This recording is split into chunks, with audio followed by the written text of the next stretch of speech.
Hello, Endersword here again, this time with a tier list on all the ships available in Star Trek Fleet Command.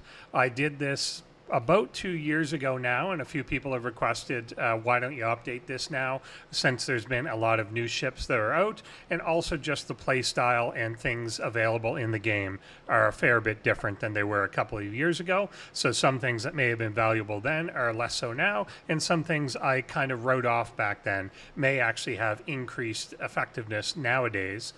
Particularly with some new features such as the independent archives. There's more of an incentive to max out some of your old ships, and they actually provide some benefit that they didn't used to in the past. And just the whole meta on things, new officers available, things like that, sometimes make new ships more relevant than they were in the past, or less relevant in some cases.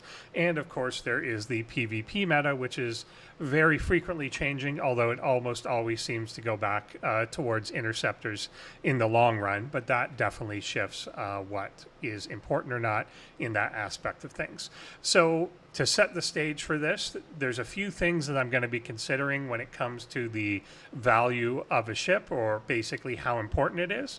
The most obvious is just combat. How good is it compared to other ships? Obviously, of approximately its level.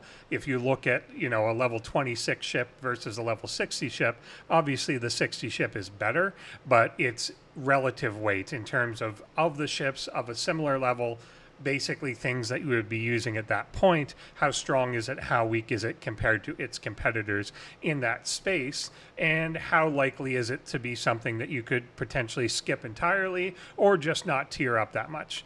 Another thing to consider, obviously, utility. So there's certain things that are required for certain loops. Certain things are really, you're never going to use the ship itself, but it may be valuable for something like a buff. It may be valuable for the refinery. And then other things, of course, some ships are miners. The surveys are out there to collect materials. You're not going to fight with them much, but that's their purpose, so that's kind of what they're for.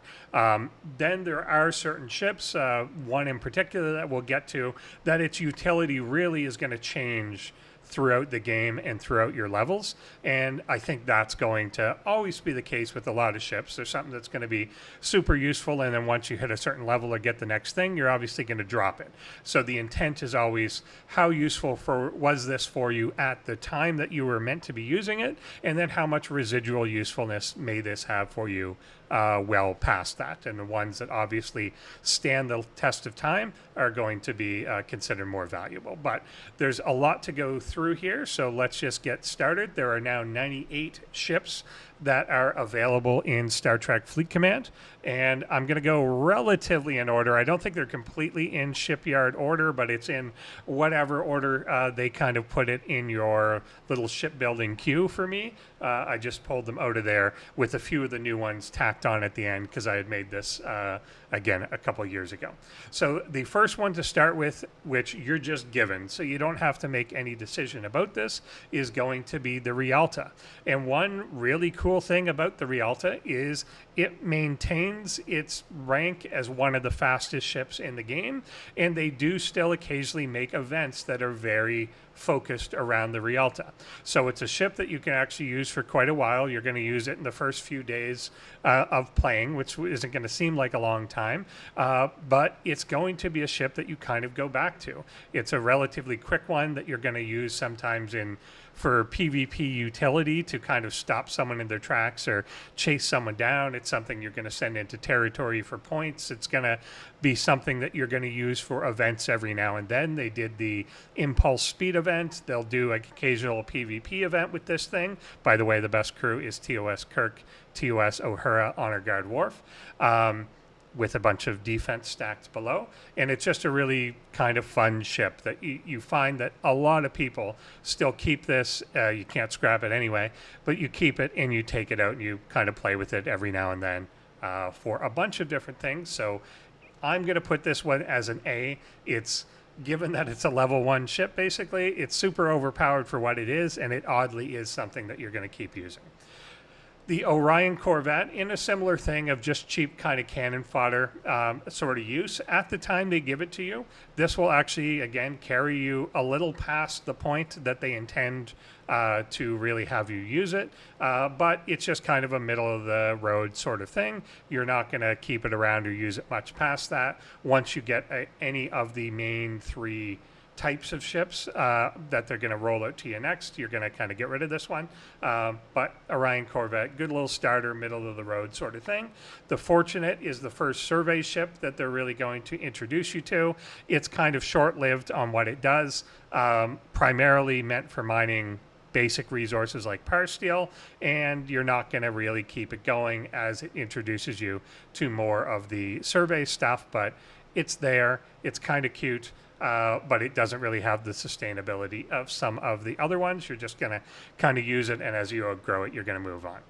The Findra is fairly decent. It's kind of the first, even though they've given you kind of an explorer and a battleship, this is the first interceptor, but I'd say it's the first one from like the real group of ships that has kind of the properties of the three ship types. So it's fairly decent. You're going to be able to use this for several levels, but it's kind of in the category that you're going to use it until you unlock the Taurus, and then you're going to use that until you unlock the Tala.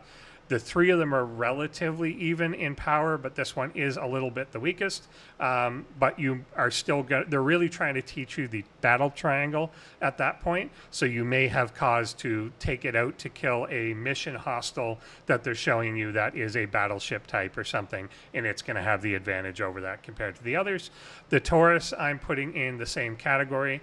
Again, all of these ones, just by doing the research as a new player, it's just going to give you the blueprints necessary to build them. So there's no real decision to be made there. You're just going to kind of do it and build them up. And there's not really a strong decision making in terms of should I use these ship parts on this ship or wait, because it's kind of the only option you have and the only thing to use your 2-star parts on. And I'll jump ahead to the Tala because it kind of completes the set. Just kind of, again, middle of the road type of stuff, but you may still pull these out of the dock later on, again, to use for really, really cheap cannon fodder sort of things, territory sort of things, but they don't provide any particular long-term benefit. One that does, however, and is kind of an optional ship. A lot of people don't end up getting this one. You have to either buy it or use an event store now to finish the rest of this, is the Jellyfish. So it's kind of, I think, meant to be the first thing that they really want you to want to purchase. The shelf life of this is really short, though. So the time at which this is like the best 2-star ship is relatively brief, so it's not something that you're going to probably want to spend money on. However, nowadays, part of the reason I would rank this a little higher is two things.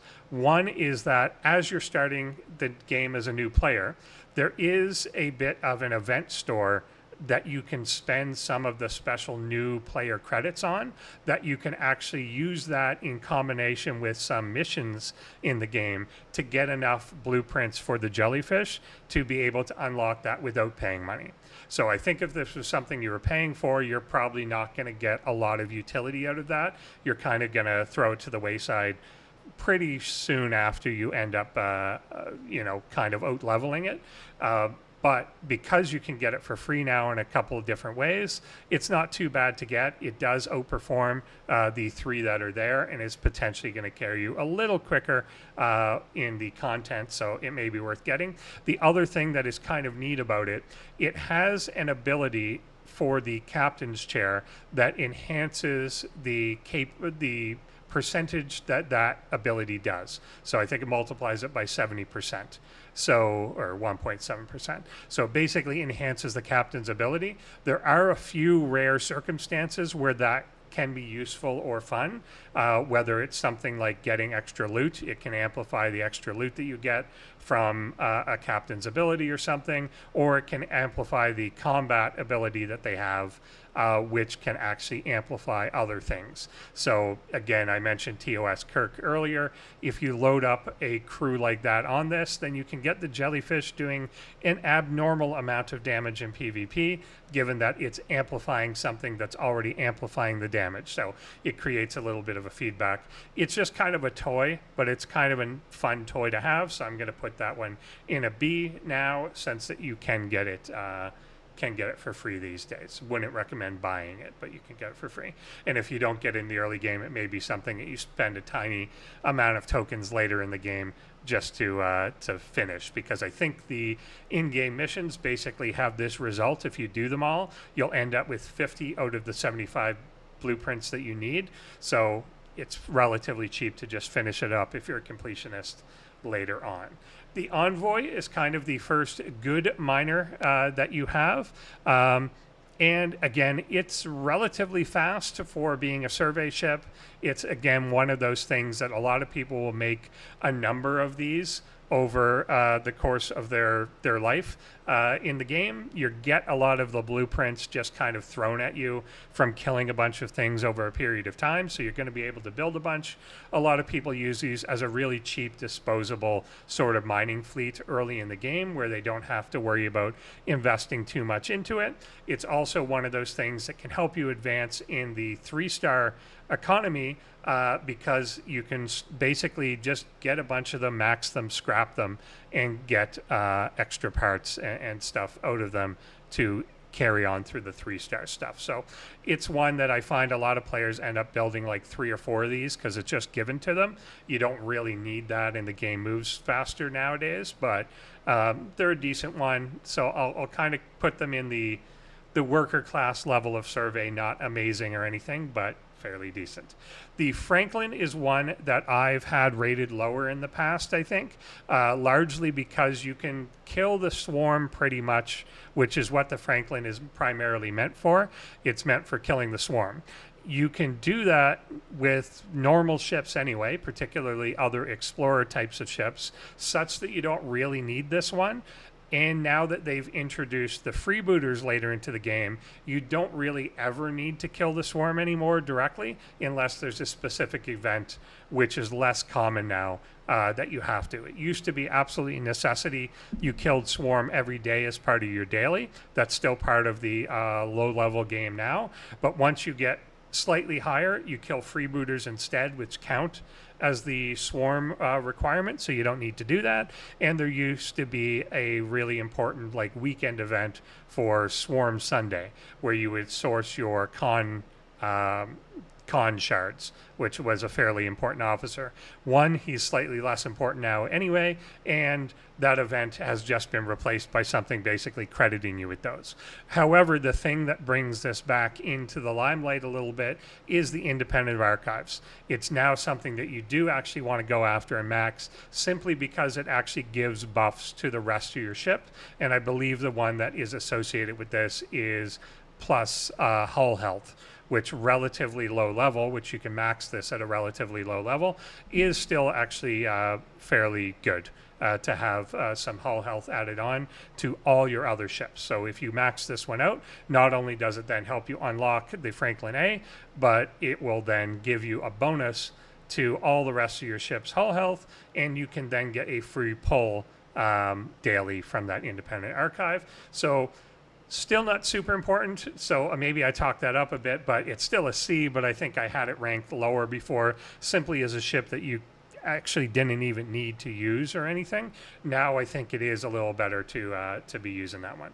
The Botany Bay is another utility type ship. It's really only mining data that this is for, but it is in the same category where the independent archives makes this valuable to get. I believe, I should have rechecked these, I believe this one actually affects overall mining speed here. Actually, let me just, I am obsessive, so I'm going to make sure that I'm right in saying that. Yeah, it is. So it's mining speed. So it will give you a set mining speed to all of your other ships, to all survey ships, sorry. So not just the Botany Bay itself, but all of the survey ships, which can definitely help out. So it's one that you're going to want to do anyway. You need it for the Augment faction and to do some of the things associated with that. But now there's an extra benefit to once you do max it out, you get a daily pull from it, which is going to give you stuff like the augment officers. It's going to give you some blueprints for some kind of bad ships, which we'll talk about later. But largely, it's that it's going to give you the extra mining speed for all your other surveys as well. So that is a decent one to pick up. The North Star, I'm going to put up here with the Jellyfish in the B category.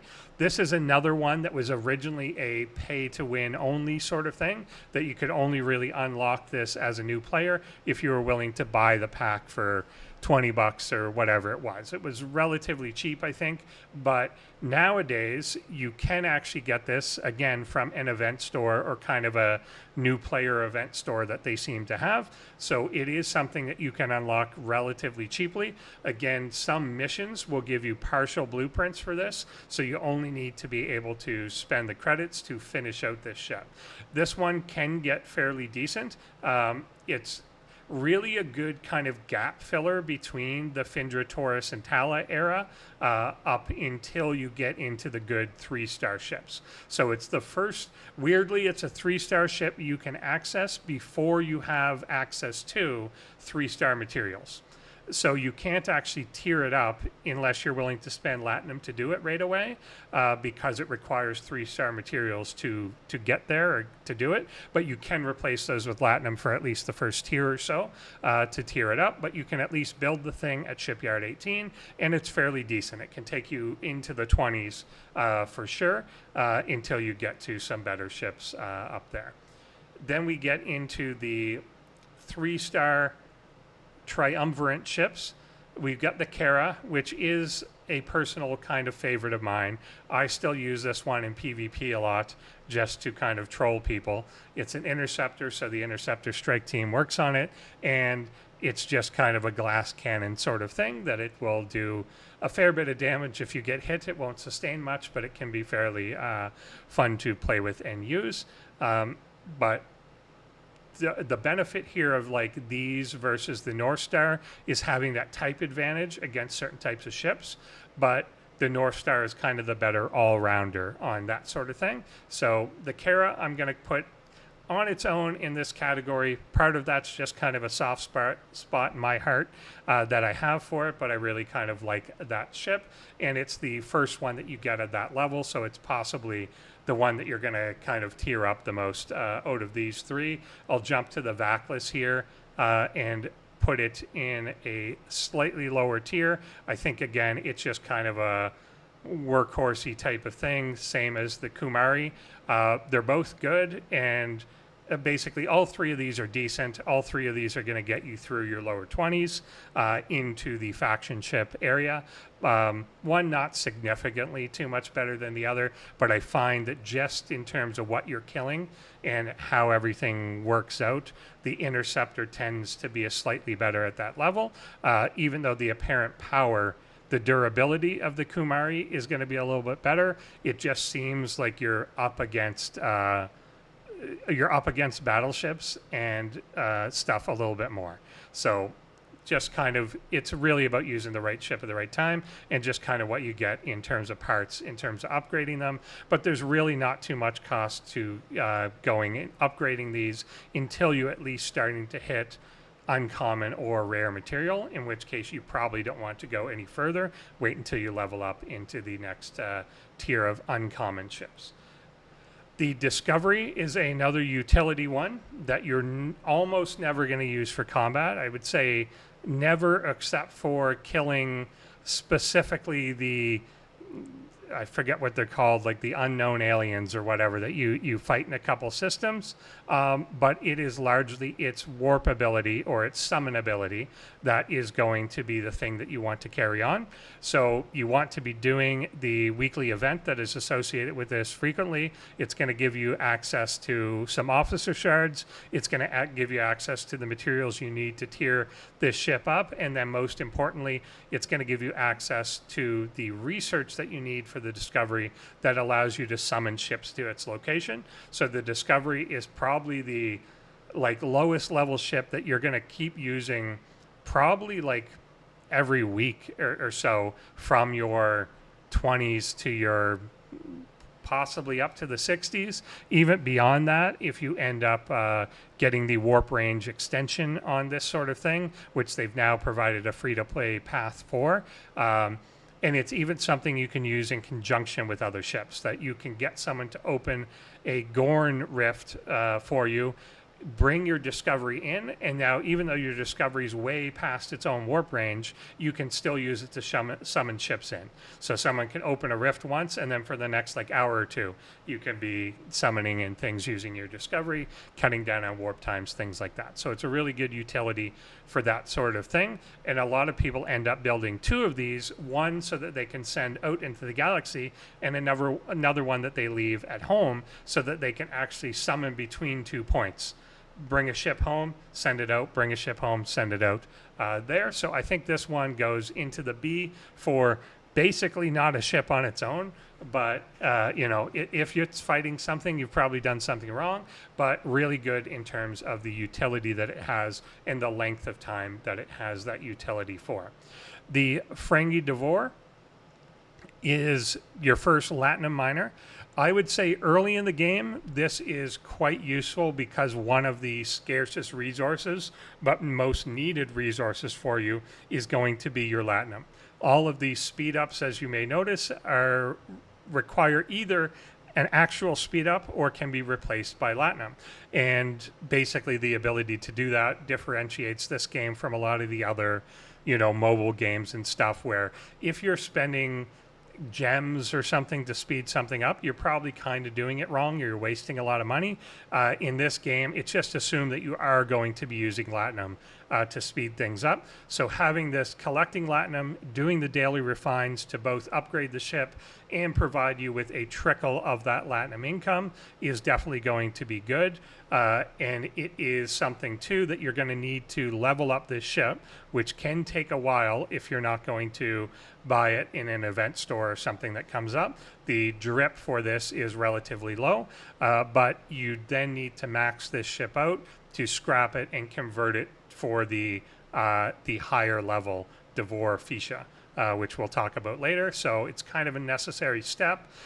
It's a fun little ship. I think it's the first epic ship that you're likely going to unlock. And I think just because of its utility as a good way to get that Latinum early on, I'm going to put it into a B. And again, it also shows up in the independent archive. Doesn't give you a lot of stuff each day, but once you max one out, you can actually max out that independent archive. It will then give you a daily drip of more parts, and the monthly chests that they give us unlock more Devore parts. So you can get basically in a cycle of building more Devores, scrapping that, changing it for the Devore Fisha, which is the higher concentrated Latinum miner, etc. So you can end up with multiple of those, although with the Ferengi Whip now, which also has a free-to-play path, you don't really have much utility in having more than one, but some people I've definitely seen out there with like 5 or 6 of these things, but I would put that as a solid B there as well, just because it's a necessary step. The Meridian is another one that you're going to be using for a relatively long time. It's going to be your ISO miner. So ISO is necessary for a lot of the territory research that we do. Even once you've maxed out that research, you still need to mine ISO in order to keep up benefits for your alliance, spending things for the territory buffs and particles and stuff like that that activate in territory. So it's a decent one. However, it falls off a little bit where it eventually can be replaced. It's the fastest ISO miner thing that you've got available until you get a bit later in the game, and then things like the Selkie just kind of blow it out of the water, that you don't actually need the ship itself in order to be able to do that. This is one, though, that it's relatively cheap to get. There's no reason kind of not to get it. It's available now in territory itself. It used to be something you had to decide, I'm going to spend credits on this to get. That's no longer a decision that you have to make. So I think it's teetering to me between B and C. I think it's a little more work a day and not, it's more long-term helpful. You're going to use it for a while, but it's not earth-shattering in any way, whereas I think the Devore, because Latinum is such a barrier to you early in the game, I think that is an early one that you need to put investment into, whereas the Meridian, you don't need to get it like the moment you can. It's something that just kind of in the long run you're going to want to put yourself into, and then eventually you'll stop using it as you get to much higher level miners. The Vidar is another one that you're going to see as a bit of a stepping stone. So it is designed primarily to kill Borg probes in the lower systems. You're kind of going to have to go through and level this up, but it is just something on your way to the later, better Borg killing ship. But it is definitely something you want to be investing in and kind of not ignoring. It's one of those loops that it turns out a lot of players do actually ignore as they're leveling up, and then they kind of get caught behind as they're entering their mid-30s and realize, oh, I need to get to this next thing, but I haven't done this one yet, and my faction for this is really low, and my credits for this are really low, and I haven't really put the work into it. So this is one that you do need to kind of stay up with what the daily loop is, collecting the nano probes and so on in order to keep up with. So I think it's important, again, as a stepping stone one. It's also a really good early game rating sort of thing. If you want to get into OPC hunting, it's got a decent cargo capacity. It's kind of just a fun looking little ship as well that you can use, and it has some utility in fighting other things out there. The Horizon is your first kind of 3-star miner in a sense. The North Star, if you did get that, is also a very good 3-star miner that you're going to get a bit earlier. But the Horizon is just kind of a work-a-day, all-around sort of thing. You're going to be able... Again, this is something that a lot of people will build multiple copies of because you're going to like stick one on each resource or a couple at a time. But it's nothing really super special about it. It's not something that you're going to want to really focus on maxing out or anything. And it's not going to be a combat ship or anything that you're using it for. It's just kind of a decent one that has decent range that you can use to mine. Then we get into our first set of faction ships. Here we've got the D3, our first Klingon one. So these are the first ones that you're going to be buying with faction credits, which is a whole loop that if you're kind of starting your 20s, then you want to be thinking of already doing your daily faction stuff to make sure that you can afford one of these ships once you get to it. The D3 probably is the one that I would go with initially. It's going to be an interceptor, which has some decent advantages in terms of just impulse speed right away. It does reasonably well enough against against a lot of the surveys that you're going to be killing for faction, and it can be okay in the other areas. This is when you start to get into the space that you're not building everything. So I think before this, the game kind of leads you in a path to make you think, I'm going to make the Findra, the Taurus, and the Tala.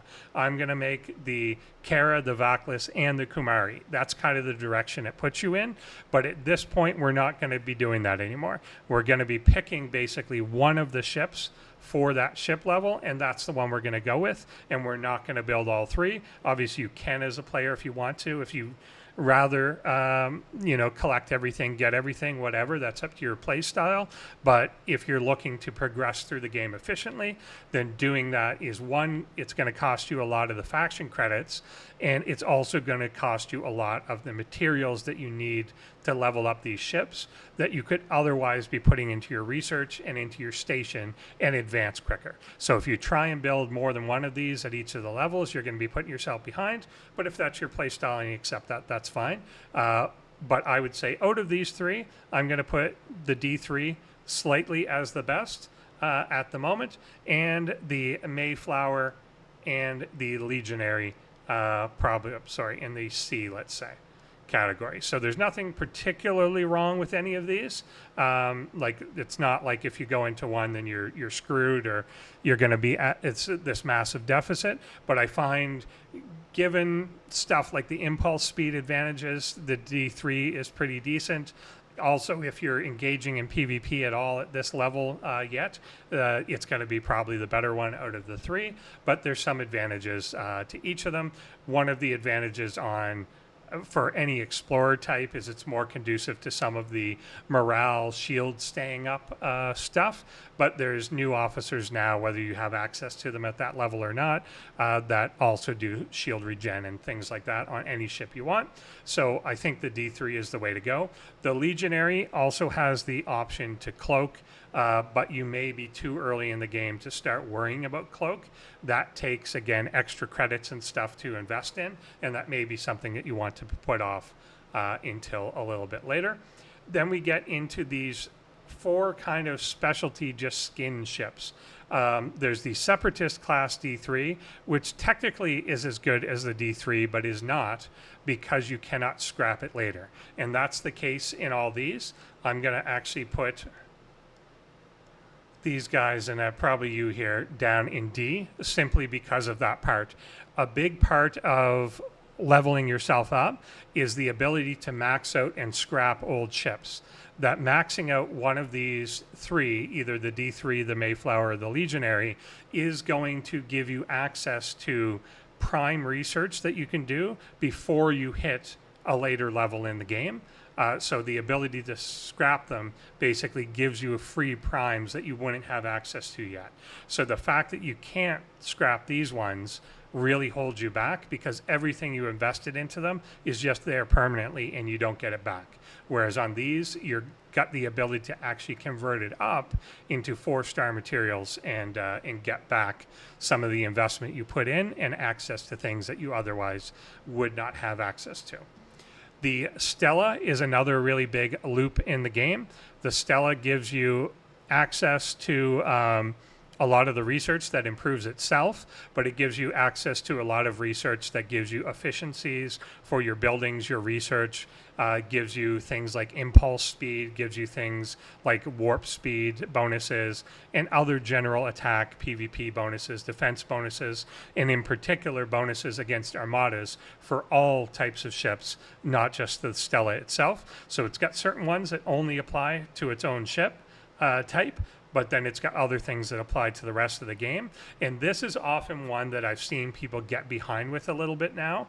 In the Stella tree, particularly later on, it's got things that require your faction to be quite high, almost maxed out. So if you get behind on this loop and you're not doing the daily polls of the faction for this, then you're going to end up weeks, months behind on things like impulse speed. So there's impulse boosts of like 15 that are available, but you need like a 25 million plus faction range to be able to research them. And if you get behind on this, you can get like 250,000 a day or so, but if you're like 20 million behind, that still is going to be a long time. It's going to be a few months to catch up to this. So it's something that as soon as this unlocks, you really want to be paying attention to the weekly loop they do with these and kind of staying on top of the Stella.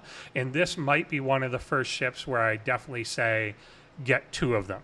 So if you have the ability to get a second one in an event store sometime during kind of its useful life cycle, the reason you want to get a second one is that so you can have one that you keep maxed and then have one that you scrap. So the cycle for these is that you scrap the Stella to get more parts to allow for the research, and then you rebuild the Stella back up. So by having 2, you can just max one, and then you basically scrap and max the second one over and over, and it never resets your ability to do the type of armadas that you want to do. So it's still very much a valid loop that you want to be considering, even though The armadas and stuff themselves seem to be a lot more trivial. It'll be a bit of a challenge at first, and it's actually a fairly decent loop to get you engaged in armadas and really looking at the power of your ship and working with the other people in your alliance and things like that. It's almost like a really good introduction to that if you're a newer player, but it definitely has later game potential as well. It takes a long time to fully max out this tree, so I've seen people that are kind of pushing their 60s now that don't have this fully maxed out because they kind of neglected it, and it hurts things like their impulse speed, hurts their warp speed, hurts some of their ability to compete in armadas because it's got a bunch of bonuses that they just kind of don't have because they've actually been locked out more on the faction rank side than anything else. So something you want to keep up with. I'm going to put this one into the B category. It also is kind of a sometimes fun one to break out as a trolley sort of PvP ship, but it's kind of a good one to do some early focus on. The next three are uncommons in the faction range. We've got the Bortus, the Saladin, and the Centurion, and it feels like I'm just putting all the interceptors as the slightly better ship, but that's kind of the way it is at the moment, and the Saladin in particular has a trait that makes it a little bit better. So the Bortus is pretty tanky. It's a battleship. It's going to do a pretty decent job. Like, there's nothing wrong with the Bortus here, and there's nothing wrong in particular with the Centurion.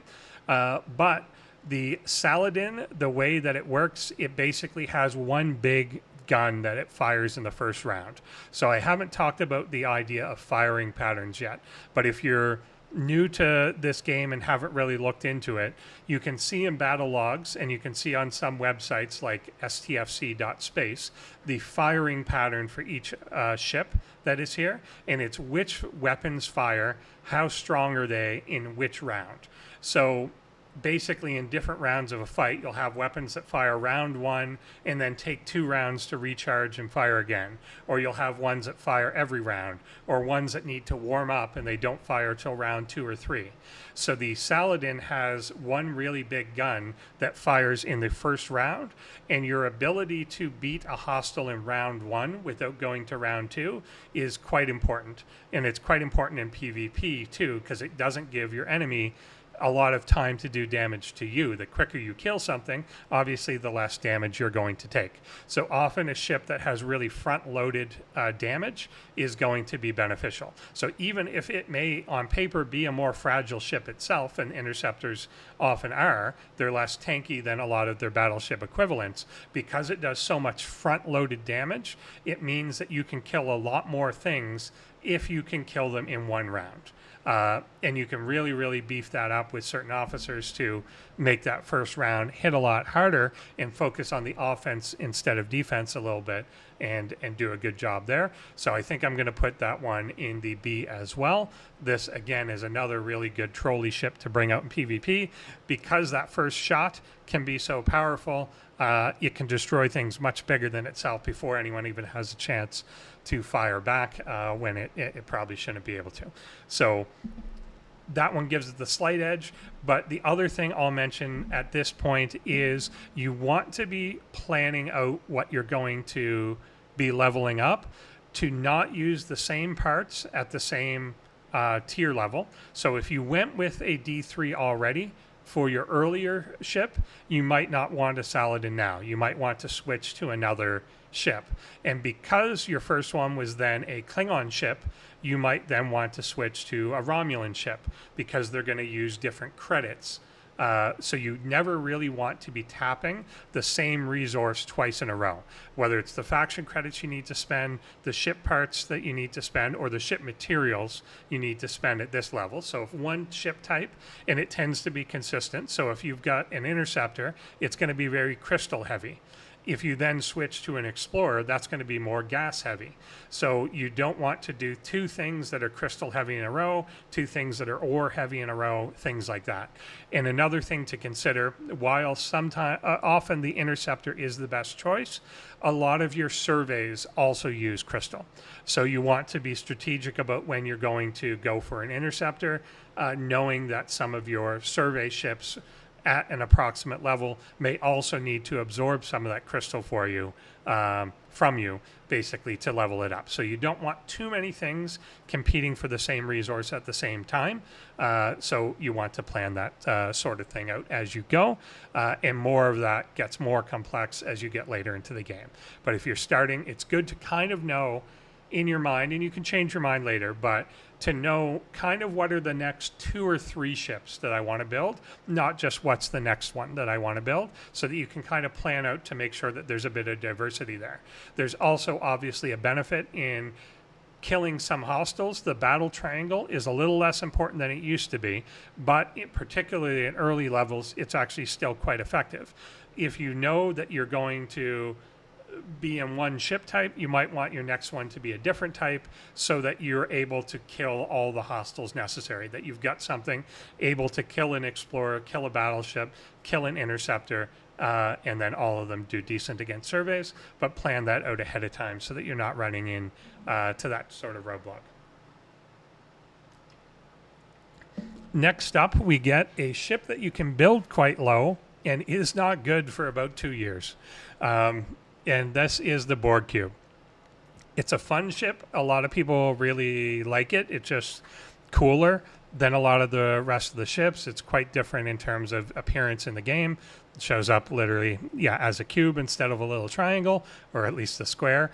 The graphics for it's cool. It's got a cool mechanic where it can shoot basically a Death Star beam, which apparently Borg cubes can do. So you charge it up from killing hostiles, and then you can use that beam to shoot another player or another hostile in order to kill that, to collect its technological distinctiveness. So this is a ship that they always pitched as it's meant to level up with you throughout the game. So I think the shipyard for this is pretty low, like level 26 or something, relatively low. And it just starts off sucking is all. But it's still something that some people find fun. I think when they originally pitched it, they pitched it as if it would always be a viable option in PvE. And the reality is it's just not really. I find throughout leveling up, for the most part, it's going to be your like 3rd or 4th best ship, but it's never going to really be number 1 in terms of what you're doing. It's always going to lag behind your best faction ship, and almost by exact design it does this. The thing that unlocks your ability to tier it up is actually building the next level of faction ship and leveling that ship up to a certain tier, and that will allow you to bring your Borg cube up to the next level. So almost by definition, every level it lets you bring your Borg cube to, you already have a faction ship that is better than that. So it's never going to really be number 1, but it is a decent number 2.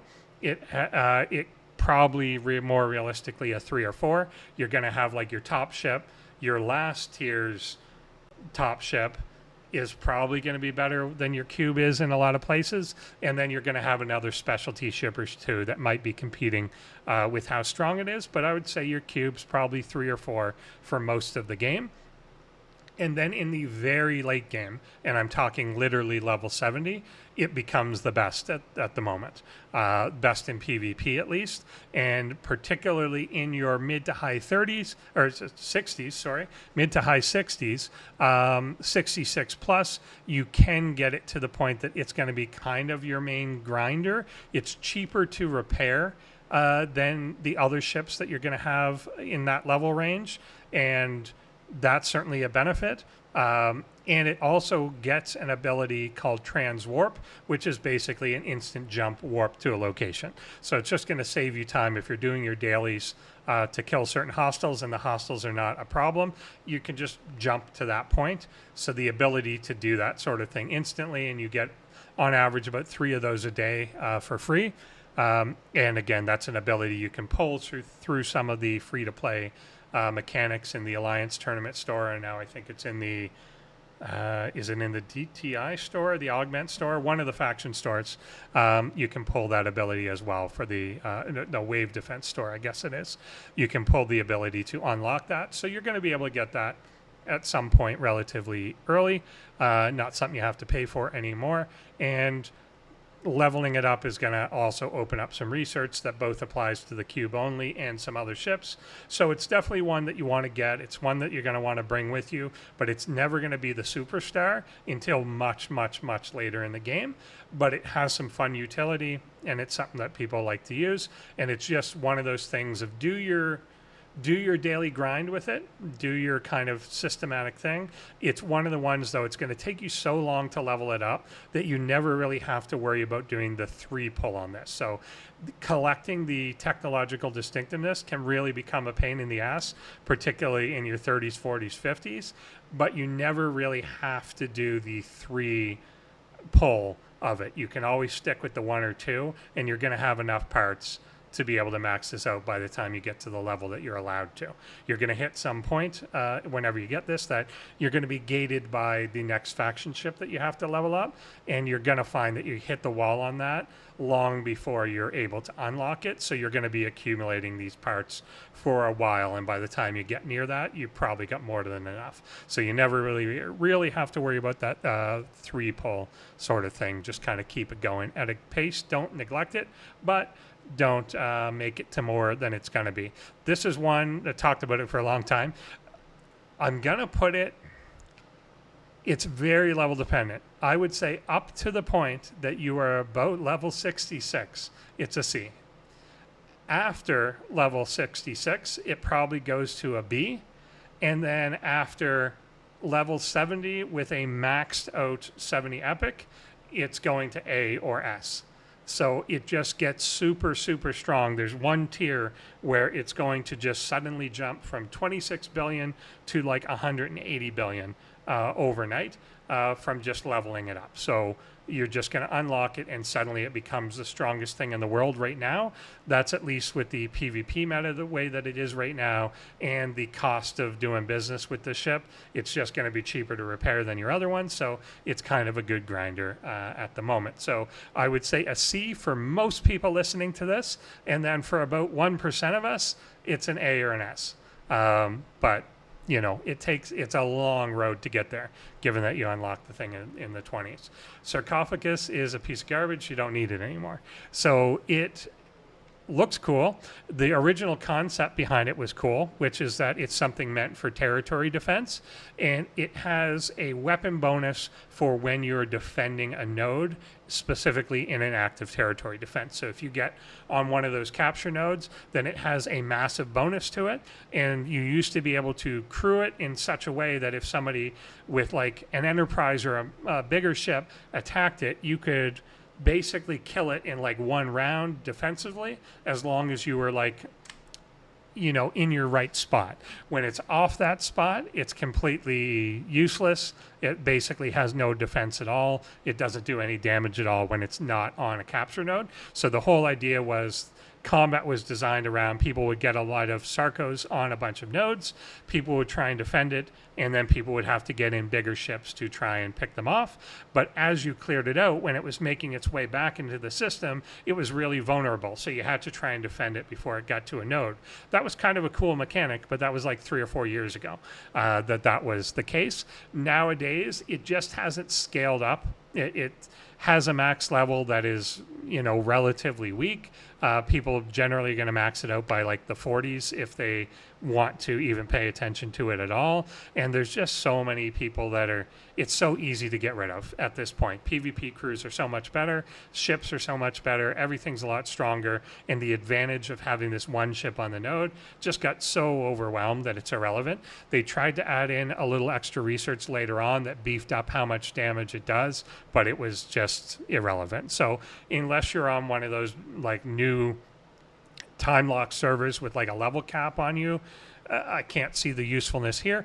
Other than that, though, it's kind of a neat little looking ship. It's kind of a cool ship to have, but there's no utility beyond that, and there's not even a refinery or anything associated with it. So this is quite literally one of the specialty ships that you could never build, and it wouldn't make any difference in your game. So unfortunately, that goes to an F. It would be nice if they revive this as a concept again, because the concept of having basically playing King of the Hill on those capture nodes was cool. That's still the mechanic, but the idea of having a ship that was really weak till it got there, meaning that you had to defend it till it got there, and then it was super strong, was a kind of a cool concept, but it just doesn't scale. It's hard to continue that scaling throughout the game. So you don't need that one at all. The Cavort, the Antares, and the Vaclis, all basically the same thing, but they are decent miners. I'd say they're relatively cheap miners. They're ones that you're not going to probably want to spend faction credits on, but you can eventually grind the parts for, or the blueprints for, from killing various things. They're going to be kind of your like decent mid to late 30s miners. They can kind of reach into low 4-star space now, so they can kind of carry you into some of that before you get some of the 4-star miners. So they're good. They're also something that can be basically leveled up and scrapped. So if you do max these out, you can level up and scrap them, and it's going to help you with some of the stuff that you need for your 4-star ships and miners. So they're fairly decent, but this is, again, one I wouldn't really spend the faction credits on unless you just have an excess of them. It's something you're going to get as you're killing, as you're doing your factioning up in the hostile systems, and I just wouldn't invest too much into them. But I think they're the first ones that are kind of like the specialized miners, where they've got a particular type of resource that they want to be going after. I'll put them in the B just because they do have utility to get one of each, which you could probably get for free. You're gonna be able to use these a lot later in the game, even when you get to your 40s, to be able to get a lot of blueprints for these, build them just to scrap them, and you can score on leaderboards by dumping materials into these. And they're not super intensive on the amount of parts that you need, but then it will help give you parts for your 4-star stuff later on. So it can kind of be a little bit of a virtuous cycle where it helps you score points and it can help you advance the next ones. They're nothing earth-shattering, but they're good. You're going to use them for a while, quite a while in the game. So I think they're worthy of a B there at least. The Amalgam is going to be one of those things that, do I want to put it into an A? You're going to continue to use this. Even at level 70 now, I'm still using the Amalgam, largely because we've got the monthly incursions. The Amalgam is really the only effective way to raid an enemy base, unless you are also level 68 plus, but even I don't think that's worth it. There's level 68 miners that you can put a skin on that make them act like an Amalgam, but then you're sending out this 2 billion power ship to die, basically, that costs a lot more to repair, whereas I don't care if my Amalgam dies. So you can basically, you're going to use these in incursions a lot. It gives you bonus resources when you're pulling from an enemy's base, and particularly if you're leveling up, then it's going to be beneficial to have this. You can raid other people on your own server, which is going to give you like parsteel and tritanium and dilithium and stuff that you need to keep yourself going. So if you run out of it, just steal it from other people, get someone bigger to help you crack a big base, and you can basically pull from them a lot of stuff from this, and it scales up as a percentage of what that base has. So by default, I think if you just max the ship out with no special abilities, it will take 0.1% of everything they have. So if they have like a quadrillion, you're going to pull a trillion from them. But certain officers such as Baitor and certain forbidden techs and fleet commander abilities and things like that enhance that up to a lot more, to the point that if they've got a quadrillion, you're going to pull like 4.5 trillion off them or something like that. So it's a good one. The other thing important with this now is it's in the independent archive, and as you're leveling it up, there is kind of a loop with it in the refinery, and that refinery is going to give you access to the cloaking abilities for some things. It's going to give you access to some projectile refits for your ships, and then most importantly, it's going to give you access to faction exos, which are really, really important because they work multiplicatively. So things that help you level up your Klingon, Romulan, and Federation faction a lot faster, and they do stack. So there's ones that are 100%, 70%, and 40%. You can activate all three at the same time using different exo slots, and then they also stack with officers that increase faction and loot, things like that. So that's really, really important. And then in PvP, it's an access to Honor Guard Wharf that you pull I think it's every 3 days, every 4 days, I forget now. But when you get in the independent archive, it's every day. And so that's probably your best sourcing for the Honor Guard Worf shards, even though he's in the transporter patterns there as well. You're not going to have access to those early on. So he's a good way to get your critical chance up on PvP crews early on. One of the first PvP crews you're really going to use is going to be like Freeman, Honor Guard, Worf, and Lorca, which oddly is kind of still one of the best ones out there, or it's regained actually its place as one of the best ones because of the cube. But yeah, it's one that you just want to be doing your pulls every time they come up. You want to be leveling the ship up, getting the parts, etc. In the long run, this is one that you're going to use for pretty much your whole game until they come up with some new mechanic to replace this. So I still think that one goes in A for very long-term utility. The next up here is the Brel, Intrepid, and Gladius. Your next tier of faction ships. These ones, I wouldn't even say there's particularly a strong or bad one. I think they're all pretty decent, and isn't one that has a super strong standout. This is often a tier that people will skip. So while they're all good, if you just got handed these, then I'd say go ahead and build it.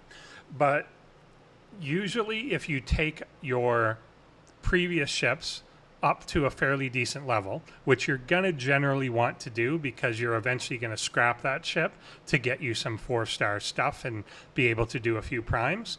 If you get your like say Saladin up to a high enough level, then it's going to be able to carry you all the way to level 34, and you're not going to need these ships in the middle. Part of the reason you don't buy them is now getting into cost. The uncommon ships will cost 150 blueprints. The common or the rare will cost 350, and the epics cost 650.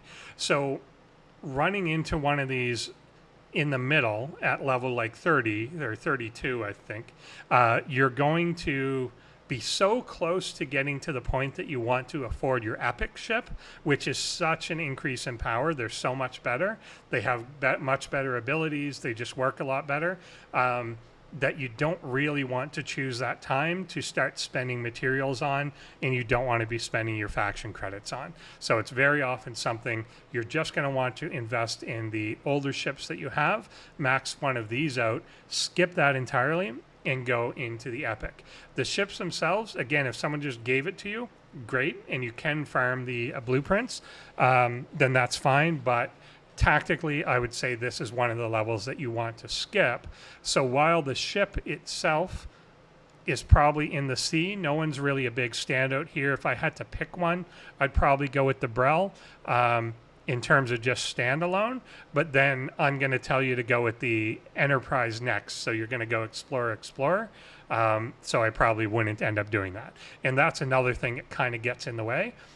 I like the Saladin as the one that I would want to pick at this level, meaning that next I would probably not want an Interceptor. I wouldn't want the Brel because I'm probably going to take the Enterprise when I get there. And then I don't want the Intrepid because then I've just gone Federation. And I need the credits to be able to buy my Enterprise. So kind of, it's just in a weird spot where it's losing the rock, paper, scissors game in 3 or 4 different directions. So you're just better off to skip this one. The cost is too high. The way that it plays out doesn't quite work. And the way that it plays out in faction doesn't quite work. So often people will just skip these. You'll end up farming a bunch of ship parts or blueprints for it later. And you can always retroactively build it if you like them. But unless you're just flooded in faction credits, skip this one because they're going to be very short-lived and you're not going to want to spend your materials on them. The Mantis is another utility ship. It's got basically one purpose these days, which is to sting people. So you don't really use it much. You may use it a little bit as you first build it because it is meant to kill these specific apex hostiles that it has special abilities for, and you can crew it in a certain way that increase your crit chance and defenses and so on, that make it a decent utility. However, very quickly, a lot of people stop using the Mantis, and they will use another ship such as the Talios to be able to fill up their hull more, or their cargo a lot more, and you'll find that a lot of the other ships actually just outperform this quickly. Even though it's got a weapon damage bonus against that type of thing, very quickly your other ships are going to outperform it, so you're not going to use the Mantis itself much. However, you should still level it up. And part of the reason why is it one of the best early sources of Syndicate faction in the game. Syndicate, raising it up, gives you tons of bonuses. So it's one of the daily sources of that if you're out there farming parts. It's also one of the easiest ways to access the S&W officers, which are still relatively important, or at least a group of them. So the S&W Pike in particular is sourced through this ship, so that is a relatively important one to go with. So again, it's one where the least important thing is the ship itself, but the ability that the ship does, stinging other people in PvP, is really good still. It delays some of their weapons. It lowers the crit damage that they do, things like that. It's still a pretty good, important ability in a lot of fights. And it's something that you can do for other people. So if you're kind of a smaller player out there and you want to be helping in combat in things like territory or helping in incursions or something, even though you may be like level 35, 40, whatever it is, you can sting someone, and that means a bigger player on your team can hit that person, and they're more likely to win. So it can still have utility, basically a support ship sort of thing, and it's the refinery that works. But the ship itself, not that great. Yeah, C, borderline B for the utility, but the ship itself is not worth. You're still going to build it, but ship is not particularly anything. Now we are into the epics. There's really no bad epic. However, one of them really, really does stand out above the rest just due to one of its innate abilities that is scales well beyond anything else.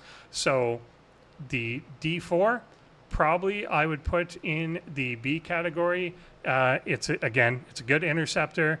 It's good in PvP, given that that's kind of the way that the meta currently is at the moment. And it's a good working ship for killing hostiles. And same with the Augur. Augur, you'll see a lot of people feel has a bit of an advantage in armadas, things like that. And it's, again, just a stable ship. PvP crew for it is half decent, and there's nothing really wrong with it. It's tanky, and it can get a lot of hostiles killed. However, the Enterprise is just probably our first S-tier ship. So the innate ability on the Enterprise is that if the ship has morale, then it regenerates its shield every round, or at least a portion of that shield every round. And the reason this is so valuable is because against bigger targets, so if you're trying to punch up against a mission boss that you're having a hard time killing, or a type of hostile level that you're having a hard time killing, and you look on your battle log, you'll see whether or not the shield has depleted. The moment your shield has depleted, you're going to start taking 5 times more damage to the hull. So the number one most important thing in any hostile grinding, any armadas, anything, is that your shield is up and still absorbing some of the damage. So it's taking some of the damage that otherwise permanently goes to your hull. The shield will regenerate on its own between fights, but your hull does not. So having the shield always up and always absorbing some of that shot is super, super important. One of the things that makes it even better is that it doesn't really matter how much you regenerate on your shield, only that you regenerate some of it. So the way that the math works in the game is when you get shot by the enemy, if you have any shield left at all, it will absorb 80% of the shots after it gets through your normal mitigation, ISO mitigation, and apex. 80% of what's left will be absorbed by the shield, whether you have that amount of shield or not. So if somebody shoots you for 1,000,000 points of damage, then your shield will absorb 800,000 of that after all the other mitigation. It will absorb 800,000 of that, even if you only had 500 hit points of shields left, because it doesn't actually check mid-shot if your shield is run out. It only checks after the shot has happened, and it will say shield depleted. So even if you only have a tiny sliver of shield left and you take a big, big hit, it will still just take that number and take 80% of it and get rid of that damage. Then that damage basically hits nothing. 500 of it goes into your shield's gone. It just deletes the other like close to 800,000, and then 200,000 hits your hull. So that's what makes it so important, that even though the actual shield regen is not particularly big, as long as you're only taking one hit per round, which makes it so good against armadas a lot of the time. In many armadas, you are only going to get hit once because you're doing it with other people, or you're doing it with other ones or your own ships in the solar armadas. You're going to take that one shot, it's going to get massively reduced by the shield, deplete your shield, and the next round the ship will regen some of your shield again. And it doesn't matter if it regens one hit point, you still get the benefit as if it was there the whole time. So that's what makes that one so good. And it's also just a lot of people playing Star Trek obviously want the Enterprise. So it's probably still the one to go with. There are a few things that have made it less valuable in PvP. There's a lot of things that bypass shields now in PvP. So it's a little less important that it regens. But I'd still say because of the PvE aspect of it, it's just by far the strongest one still to go with when you're talking about the epics here. Next up is Voyager, another actual Star Trek classic. This one I'm probably going to put into the B category. So as a ship itself, you're going to kind of grow with it. It's unlockable relatively low, but you're still going to be using this one probably well into your 50s. There's events that will still want you to use it, but by the time you're 60 or so it doesn't even matter if you're using this ship or some other ship to go kill things. They're going to be so overpowered. But basically the loop here is a little bit more complicated, but it is used mostly to kill things in the Delta Quadrant. It has a special ability that unlocks like these cloaked 8472 ships, which give you other special resources that help you unlock artifacts. They help you unlock research.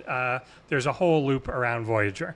And a lot of the Voyager research applies to both itself, and some of it applies to all other ships. So things that just help all your other ships with damage and mitigation, cargo space, mining speed, things like that. And then it's also got warp range boosts for itself. So one of the big things that makes Voyager really useful for a lower level player is it's one of the first ships that you get that can reach a really long distance. It can reach into the hundreds of warp, gets up above 900 eventually, but probably the key is that you can be in like the 30s or 40s and have the Voyager be at warp like 350. So there's a lot of things that you're probably seeing some of your higher level teammates doing that you can't reach yet. So armadas in 40 and 50 systems, if you get the Voyager, you can start to reach them and join them and participate in those things. And particularly if you can get out there and start an armada, even though you're basically dead meat, you're cannon fodder, and your alliance mates can kill it for you, you're still going to get the starter chest for that. So you're going to get a bonus for killing the big one or starting against the big one, which can definitely help you out and help your progression. So the biggest advantage to this one really is the warp range that comes out of it, but a lot of the tree and everything is good.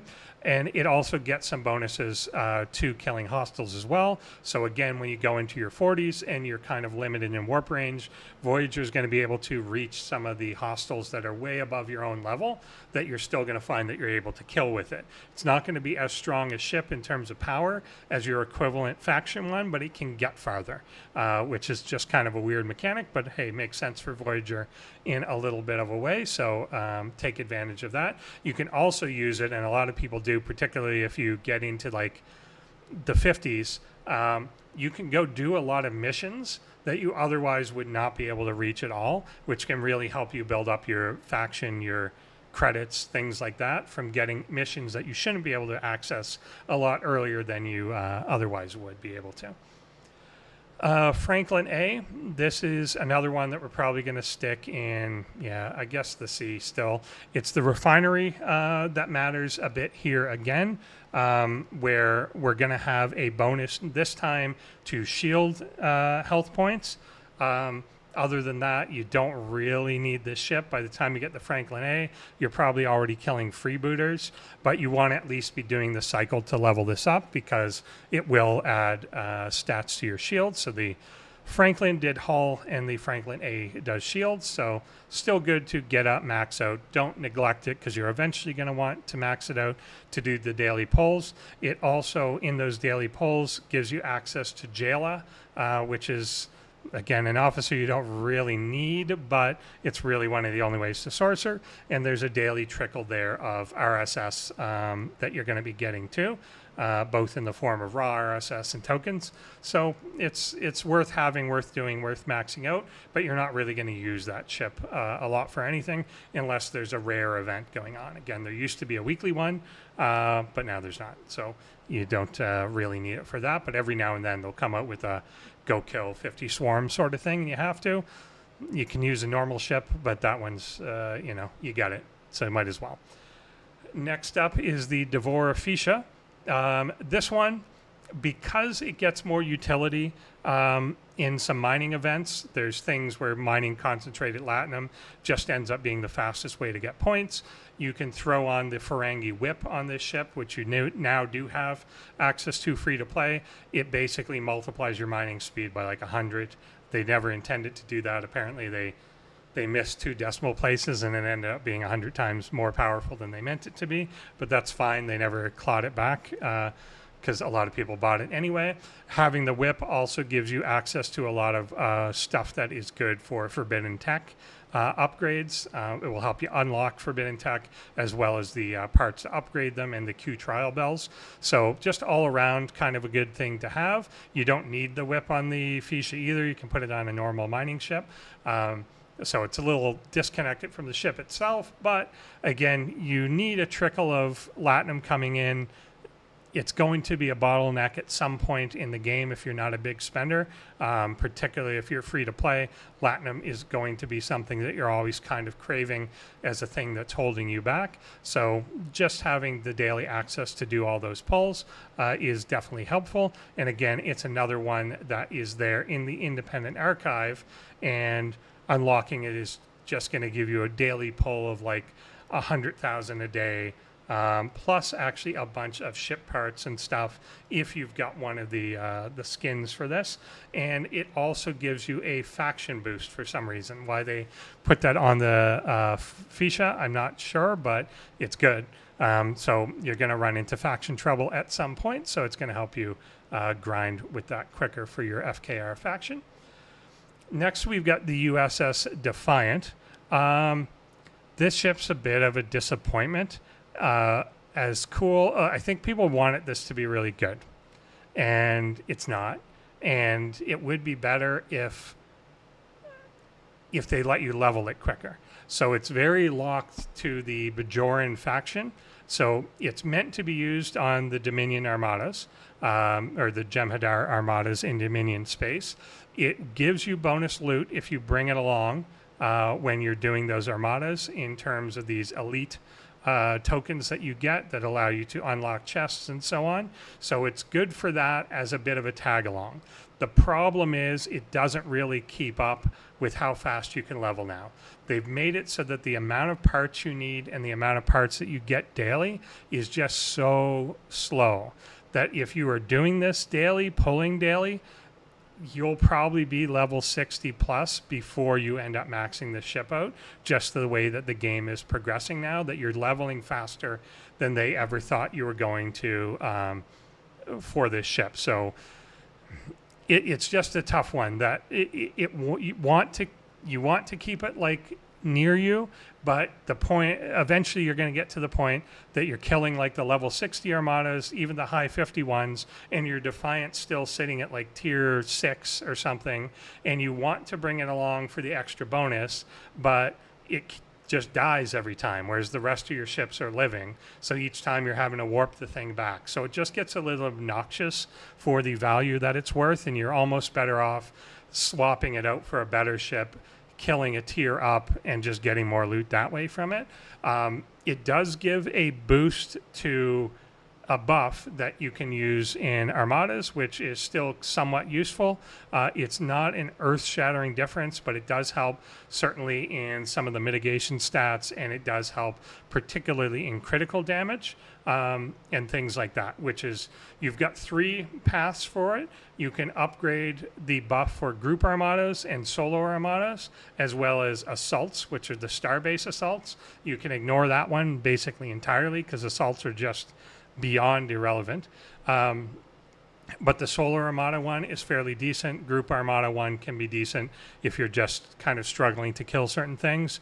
But it's kind of a very rarely would I take this ship out now, and I find that very rarely do you see anyone using it when they are doing the Dominion things. It feels like it should be the best thing to kill just the Jem'Hadar hostiles. Again, it's not. It just feels like a ship that doesn't really have a place. It shows up as a support ship for armadas now and then. It's just not a big enough thing to be worried about. And the other thing is it just doesn't keep up in the warp range required. So as you level up and you start doing things farther and farther, you can often still get your Cerritos there and your Titan there, but the Defiant won't get there. So that's a little obnoxious, and you're not going to want to do things like open a rift or disco it in. It's just almost not worth the trouble at some point. The other thing which oddly cripples it is some of the new armadas that they put out are things like invading enemy armadas, and it doesn't work because everything that it has is geared towards boosting you in armadas, and those aren't technically armadas. So it kind of fell off in that sense as well. I feel they could have added a tree to it or something to it to make it a little easier to level up. You can get parts and stuff like event stores, but do you really want to even bother doing that? I just think it's a lot of people's kind of favorite ship from a lot of Star Trek. It was so prominent in Deep Space Nine as like an aggressive, like militant ship, and then it turns out to be like a support ship that you never use. So I just think it's a little bit of a disappointing one there as well. The Talios, I'm going to put in the A range for a few reasons. So one is the cargo space that it has is quite good. So there's a lot of things, not just the Borg, which is what it's meant for, but there's a lot of things where you may have a token that you need to go into to farm things. So the Mantis actually is one of the things that the Talios quickly replaces. You're going to go in with either 700,000 cargo on your Mantis, or go in with a 10 million cargo Talios and just stay in there for like an hour and farm a whole bunch of stuff, fill up the cargo, and leave in one trip. So it's good for a lot of that thing where you've got a limited space, but you need a ship that's kind of capable of doing things but has large cargo space. So it's usually going to have larger cargo space than your faction stuff, and it's still reasonably capable of killing a lot of things. It's also a decent OPC hunting ship. Again, because of the cargo space, it's quick, it's an interceptor, it can be crewed well, things like that. It's a good one to keep up. And it's also another one where there is at least a monthly event, which is a Talios versus Talios PvP event. So you're going to want to have it there to be able to score points in that event as part of the Borg Cube arc that they do usually at the end of every month. And sometimes, like this month, they run it twice or something. So that is a good one to have. And it's also another one that, again, is in the archive. And the bonuses from that are cargo capacity based. So you can basically increase the cargo of all your other ships by tiering that one up, and it's going to give you a daily pull too once you've got it in the independent archive, a daily free pull of a bunch of faction credits, a bunch of faction rep, and a bunch of other things like Borg officers and stuff like that. So it's kind of one that as you're leveling it up, you're going to want to prioritize getting the ship parts for the Talios to keep it leveling, but then at the end of it, you're going to get all the chests that it offers you, which you usually can't afford all of them. It's going to give you all those chests for free every day. So it's a good one to get for that. Next up, we've got another support ship. This is the Cerritos. I think it's decently wavering on B and C. I think it's got more utility than the Mantis does. So both of them are pretty good in PvP still. That's primarily where I'm going to use it. But the Cerritos also has applications in PvE to help you fight armadas, mission bosses, just anything particularly hard. It's going to increase your critical hit rate and things like that, and do a bunch of bonuses that you research with the ship. It's also got a weekly loop or a weekly event associated with it that, you know, gives other resources, things like that. And it just requires you to buff a ship. I think it's 4 or 5 times, and then kill with it, whatever. So it's a decent one, but the buff, which has a relatively fast recharge time, is pretty good. You can use it to help out in a lot of Q trials, things like that. So whereas the Mantis, you can't sting a hostile, so you can't harm the hostile, but you can buff yourself. So, and it's got a relatively cheap cost. It's not one that you need to hoard over a while. You could use the Cerritos once or twice a day, and you're fine. So it is probably a little bit better, but it's another one that you could go your entire game and never actually kill anything with the Cerritos. It's just, it's there. It's not a real ship. It's a cartoon. So it's meant to tag along, but it is a pretty decent one. The other one, similar category, but I'm going to put this slightly lower, is the USS Titan A. The reason I'm putting it a little bit lower is because unlike the Cerritos, where it's like, yeah, just kind of use it whenever you want, the Titan has 2 buffs that are available, and one of them is way, way stronger, but you don't have enough to use it every day.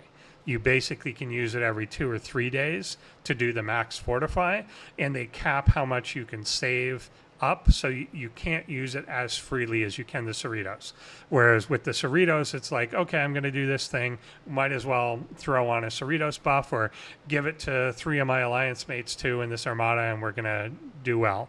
The Titan has a weaker fortify and a maximum fortify.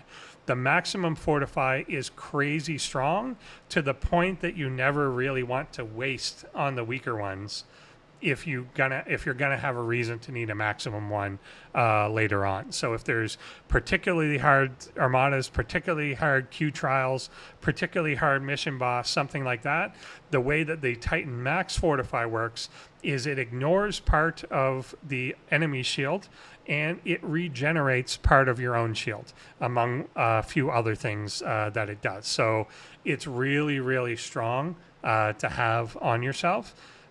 But it costs 12,000 of the credits that you need, or the gas that you need to run it, and you don't get 12,000 a day. I think you get 6,000 a day, so you can't just be running it all the time. You kind of need to hoard it, and I think because you kind of need to hoard it a little bit more, it makes it less of a day-to-day go-to ship, whereas the Cerritos is like, okay, if I'm just going to go farm faction, or I'm going to go farm augment hostiles or something, I'll just Cerritos myself a few times, do a few runs, and that's worth it. Whereas I wouldn't tend to do that with the Titan as much, because you're kind of saving it more for special occasions. Again, it's a ship. You're never going to use the ship itself to kill anything. That's just not what it's for. It's meant to kind of just be there hanging out, chilling with you. The ISS Jellyfish is a really interesting one. It used to be meant as a bit of a longer warp range stopgap between your 34 epic and the time that you get your first 4-star faction ship. So it's something that you unlock basically at the end of your 30s, and then it was meant to carry you a bit into 4-star space. Now that's not as necessary because you've got some alternatives in the form of stuff like the Voyager. However, there is still a periodic event that runs for the Jellyfish that you're going to need the Jellyfish itself for, which is going to give you access to Explorer parts. And there's also another little trick with the Jellyfish that relates to ship part efficiency. The Jellyfish is one of the few ships in the game that you can level up, max it out, scrap it, and get back more than you put into it. More of the same parts and same materials than you put into it. So it creates a loop, and you require a certain amount of efficiency to be able to do this. About tier 7 on the dolomite particles, but there's so many more efficiencies in the game now that there's other ways to get there. But basically you can get into a cycle where you level this ship up, max it out, scrap it, get enough materials back to max out a second ISS Jellyfish, and then put the additional parts into something like a Valdor. Then scrap that Valdor for 5 starship parts. So the Jellyfish, the point is, it's the only like 4-star that scraps for 4-star. So it scraps for its own thing. And it gives you rare 4-star parts, which nothing else does. Nothing else scraps to rare 4-star parts. So it can scrap basically to give you more of it, what it was made of. Then you use the excess to put it into something else, which you then scrap for G5 parts, which is just a nice virtuous cycle. And since you can pull jellyfish things, not just from Armada chests, but from territory, things like that, then it is a cycle that you can just kind of keep going. And that's going to really prepare you well for the G5 economy when you get there, to make sure that you have enough ship parts for those ships, because it becomes harder and harder to get that sort of thing. So because of its completely non-combat ability, but because of its utility in the economy, I'm going to put it here in B, just that it is a rare exception of a ship like this that actually generates materials for you in a weird way that nothing else really does. The Monavine is another really good one, where the refinery is really the thing we want. The ship itself actually is fairly decent on its own. It's just a decent battleship. It can be researched to do extra isolytic damage to things. It works well when you've got burning on it. And it's really the best way to farm its own hostile, the Texas class ones up there. But it's largely the refinery and stuff that we're looking for. And it also gives you a lot of access to RSS. So when this came out, it immediately became where you got like 90% of your par steel from. That's a little less of an issue these days. That used to be the big gate in like your 50s in particular. That par steel was the thing that was very often stopping people from leveling up. Tritanium was the thing that was stopping people from leveling their ships up. Because of things like incursions and just people having a lot more resources, I find a lot more lower players, if they're willing to get out there and raid, there's way more access to those materials than there ever used to be. However, the rest of the refinery is still really good. It can increase the output from armadas. It can increase your mining speeds. It can increase isolytic damage you do, both to hostiles and to other players. There's just a lot of good bonuses in this tree. And yeah, it's just quite good in and of itself. So I'm still going to stick this one in a B. So it's definitely one that you want to pursue. And again, it takes a long time to tier up, so when you get it, just kind of be doing that daily. And whether you're doing the max pulls or not, make sure you're doing at least a pull of 1 or 2 chests every day or two, to kind of keep it going. You don't want to get way behind on it, because I think then you'll eventually go back, look through that resource tree or research tree, and say, oh, I wish I had this, I wish I had this. Just kind of grind it out every day. You'll slowly get the parts, you'll slowly get the research geodes or whatever, to keep that going. So stay on top of it. The NX-01 is another really good warp range type of thing. So here, you're largely looking for the refinery yet again.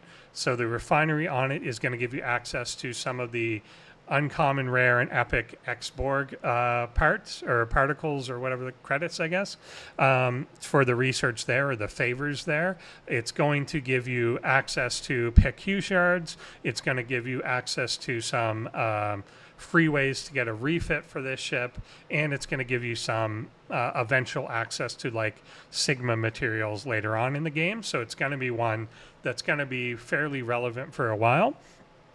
It's also just kind of the only way to kill some of the aquatic Zindi that are in the side systems that have the token accessibility. So it's really the only thing that does it. They did that in a really ham-handed way that basically the ships left to themselves fire like 10 times around, but if you use an NX-01, it cancels out 9 of the shots or something. So it's just a really weird way to do it. Plus, they've got a huge damage bonus to those things. So you need it for that. Occasionally there's, do X amount of critical damage sort of events, which killing these indies is often a good way to go after that.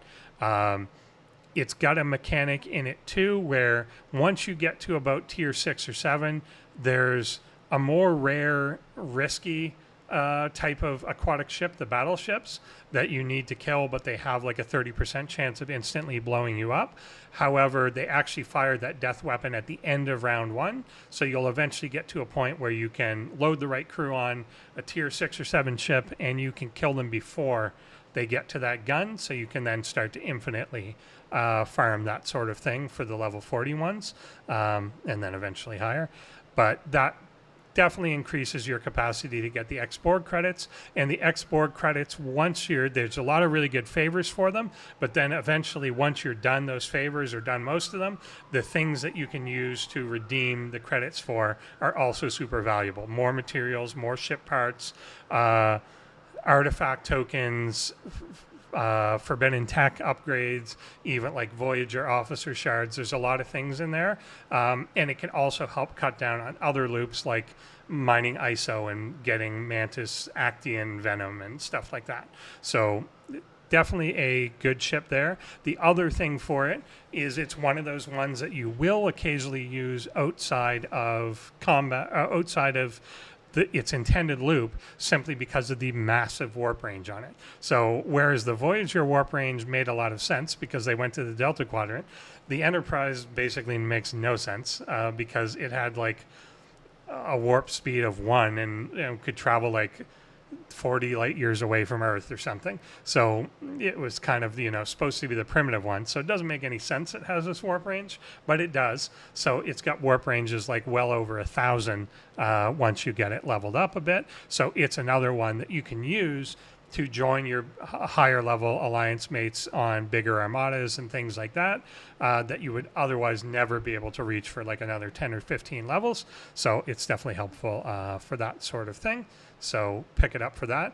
And the last thing that it has utility on is vision into systems. So it's got an ability that lets you click on one of the dark systems that is hidden and give you vision into that system to see what's there. So you can check, is an armada up, is a node free before I commit to actually flying there. The other thing that it's super useful for, which I use a lot for, is you can rebase using that. So as long as you can see a system, you basically pull it out, get vision on the system, redock your ship, and then because you can see it, you can jump to that system with your base, and everything moves there without you having to actually warp up there. So it's a good instant way to get really long distances, and as you get later and later in the game, things are like 10, 15 minutes away. In some cases, this ability just saves you that 10 or 15 minutes, put your base up there, come back home, whatever you want to do. So definitely beneficial.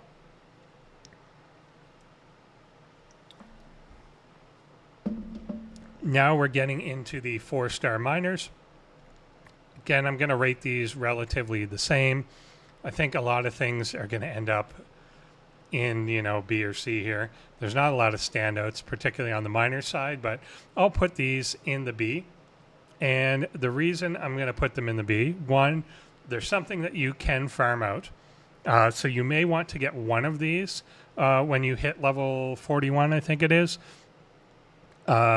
But probably not all 3. You're not going to want to spend faction credits getting them. And if you're struggling with faction credits, I wouldn't get them yet until you've got the ship that you're going to pick for the level 42. But there's something that you're going to get from killing hostiles anyway. So you'll eventually probably end up with all 3 from doing various things. One of the benefits to them is warp range. That's really the key thing. Until you get these, you're kind of stuck a lot closer.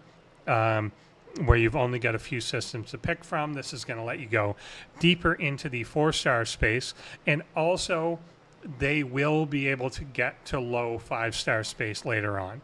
So that is often a bit of a good trade-off. If you get them to, I think it's tier 10, which definitely do not rush to, but if you can get them to tier 10, then they're going to perform as well as a low-level Nova, and they actually have some advantages over the lowest 5-star ship in that they've got better protected cargo, and they've got better often overall cargo because they get faction bonuses, whereas the Nova is an independent ship and doesn't get the faction bonus. So if you're in a war, if you're on a server that doesn't have like good ROE sort of protections and people are stealing your cargo a lot and stuff like that, the fact that you've got protected cargo protections basically a lot higher, they can mine longer, store more, and then if you get killed, it's no problem. You haven't really lost as much of it, whereas the Nova, that is a lot shorter. So I'll put them higher. They're also another one because as you farm a lot of stuff, you may end up with a ton of these ship parts. They're another one that you're going to be able to basically tier up for points on leaderboards. Even when you're in your 50s, you're still going to be able to make these level 40-something ships and tier them up all to like, you know, tier 8 or 9 before you start needing the rare parts for it. And that's going to be a good way to dump old materials into things and then just scrap them that way. Next, we get into the 42 ships. All of these are fairly decent. I don't think you can go super wrong with them, but it is a matter of planning out what your next step is going to be. If I had to pick, I think the weakest in terms of PvE tends to be the Kelvin. However, it's still decent. Like, it's not bad or anything. It's not made of paper, anything like that. And the other downside of it is in the next tier, I'm going to say that the best ship is the Pilum. So you may not want to go interceptor to interceptor here. So we've got basically the Katinga, Kelvin, and Valdor. They're going to be a pretty big step up from your level 34 ship. It's one of the areas where you're going to go 8 full levels before really upgrading to anything. You're going to get utility ships in the meantime, but you're not going to get these main core ships. The warp range on them is going to be better once you level them up. So they're going to be fairly decent to be doing, but they're not super better. They're not like amazing. You may find that you're still using some of the other ships like the Voyager more simply because it can go a lot farther than these ones. So I'm probably going to put them all into a C range. You're still going to want them, but I wouldn't say that they're absolutely amazing or anything. So definitely don't get more than one at this level. Basically pick one, look at the utility of it. The more that you have a Jellyfish or the more that you have a good Voyager or some alternative specialty ship up, the less you're going to need these. So I wouldn't tier them up very high. You may want to stop at tier 5. Probably the most would be tier 7 that you want to go on these. They're not something you're really going to want to max out until you're in your 50s and you're retroactively doing it. It's just something you want to do to get to the next level, which you can do relatively quickly these days, I think. It's not going to take you a whole lot of time to get from 42 to 46 these days, but just having a nice grinder out there is pretty good. Any one of these will do. If I had to, I would probably lean now towards the Katinga. I don't think that would have been my advice in the past, but it's decent enough on the PvP side if you care about that. It's a fairly good hostile grinder, and it's not going to use the resources that we're going to use in the future. Also, some of the other specialty ships you have are filling in different gaps. You're going to have the Voyager, which serves as an explorer. You're going to have the Talios that serves as an interceptor. So it kind of makes sense here to go for the battleship. And of course, we're replacing our Enterprise, which was an explorer as well. And in things like Solar Armadas, you're probably going to still bring that along. So I kind of think the battleship may be the way to go here, but there's really not a super wrong answer. I used to say the Kelvin was the weakest. I think it still is a little when you're talking about hostile grinding, but it's got other benefits just like impulse speed being faster and PvP, it is a little bit more viable. But again, we're going to go into an interceptor next, so I don't really want to use parts that I'm going to need for that. The next tier up, we're going to have, I think these are a pretty big jump up. So we're going to put the Newton and Coronar into the B, or sorry, into the A. The reason that all of these are really good is kind of because of the ship special abilities. So they're also just pretty good ships. It's a really good upgrade from your uncommon level, but the ship abilities themselves give you extra loot drop. So as you tier the ship up, they give you a higher and higher percentage of extra loot that you get from killing anything, basically. So that is really beneficial. So I think getting these, they're definitely not really a tier that you want to skip, particularly since we're going to skip the 50s when we get there. So these are probably ones that you want to take up. They're going to be the last thing that you're really spending your 4-star parts on, so you can take them relatively high without having to worry about, oh, I'm not going to have these parts for later. And they've got good utility, and they've got good utility even into your 50s, because you may still pull these out to get the bonus on faction grinding, on loot grinding, things like that. So that's beneficial. But because of its PvP strength as well as PvE strength, I love the firing pattern on the Pilum. So the Pilum is just a very front-loaded amount of damage. It gets the loot bonus like all of the ships in this level, but it's a very, very strong, I'd say it's your first really strong PvP ship where you're going to be able to punch up against things that are not well equipped.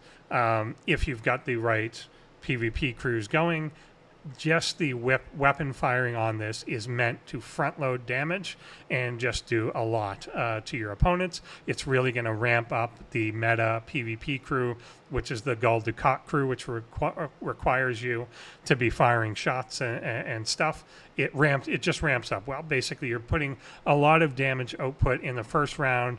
The third round, you're really hitting in a way that really synergizes well with the way that the PvP crew works in terms of ramping up crits, ramping up shots, things like that. So it's another one that I'm putting in the S tier for how it stands out. If you're at all PvP focused, then that's definitely the ship that you want, particularly in today's meta, to be doing. These ones, if they were cheaper, they'd be good, but they're not. They're expensive. So being epics at level 50, these used to be, way back when, the ultimate ship before 50 plus existed. But unfortunately, as good as they are, they're so expensive for what they are that it just doesn't make sense spending that many credits on it. So it's going to be 650 blueprints to go after them. Unless you get them for free from Armada chests and things like that, I would completely consider these a skip. And it is, again, entirely because of the cost. Some of them have cool abilities. The Tribune actually has increasing weapon shots abilities that work really cool. It can kind of do a neat thing where it eventually turns into like just a machine gun. The number of shots that it can get off and around, particularly coupled up with some of the shot multiplying officers. You can be firing dozens of shots against an armada or something like that. It's just so out of your way, and they're not so much better than what the level 46 ships are, but then they're so much worse than what the level 53 ships are. That's really the big thing, is they're, I would say, a 50% improvement on your level 46 ships, but then they're like a quarter of what your level 53 is going to be good at. They don't fully stand up in terms of warp range and stuff that you're going to want as well. And it's just really hard to get 4-star ship parts, as well as it costs so many credits to unlock these using blueprints. So again, unless you get them retroactively, like you're way past that level, or you end up getting a lucky pull from Armada chests and things like that. Like I never built, I do have a Tribune, which I did get from Armada things, but I'm level 70, and in this entire time from Armada pulls, I've gotten like 77 of the Hegta and 98 of the Enterprise. So it's just, unless I want to take 2 million credits and to throw them away, it's not really worth doing to get those. Next up is the Nova. You're going to want at least one of these. A lot of people will end up getting 2 of them. It is, again, a material agnostic miner, and it's got instantly enough warp range to get to the 5-star nodes. It's something that you don't want to tier up, though. So if you get it and at tier 1, it can already reach some low-level nodes, you know, it's fine to leave it at tier 1 completely, maybe get it up to 3 or 4, but basically you don't want it to start eating up any of your actual uncommon materials, let alone rare materials. It works just fine the way it is, and you ultimately just don't need anything that's much further. One of the biggest things is just, does it have enough warp range to hit the 5-star token systems, which it does. So that's kind of all you need for this. Whereas you would need, again, I think it's a tier 10 in terms of your 4-star miners to reach the 5-star token systems in Dominion space. So the Nova's good. You might want 1, you might want 2 if you've got enough credits, but you don't want to tier it up too much. It doesn't increase the mining speed all that much. What does eventually down the road, if you've got enough excess of the intelligence parts, you can get the skins for the Nova that give it specialty with certain materials. But I found by the time I had enough of that intelligence to be able to waste it on that, I didn't need it anymore. I was already at 60 plus. So it's kind of one of those things of build it, but don't invest into it. Just have them, do your dailies, but that's it. Mining, I think in general, is not... It's just less, even though it's still part of the game, there's dailies for it. I find the mining speeds have gotten a lot faster. You can do most of your dailies in like an hour at most levels. It just kind of scales up that way.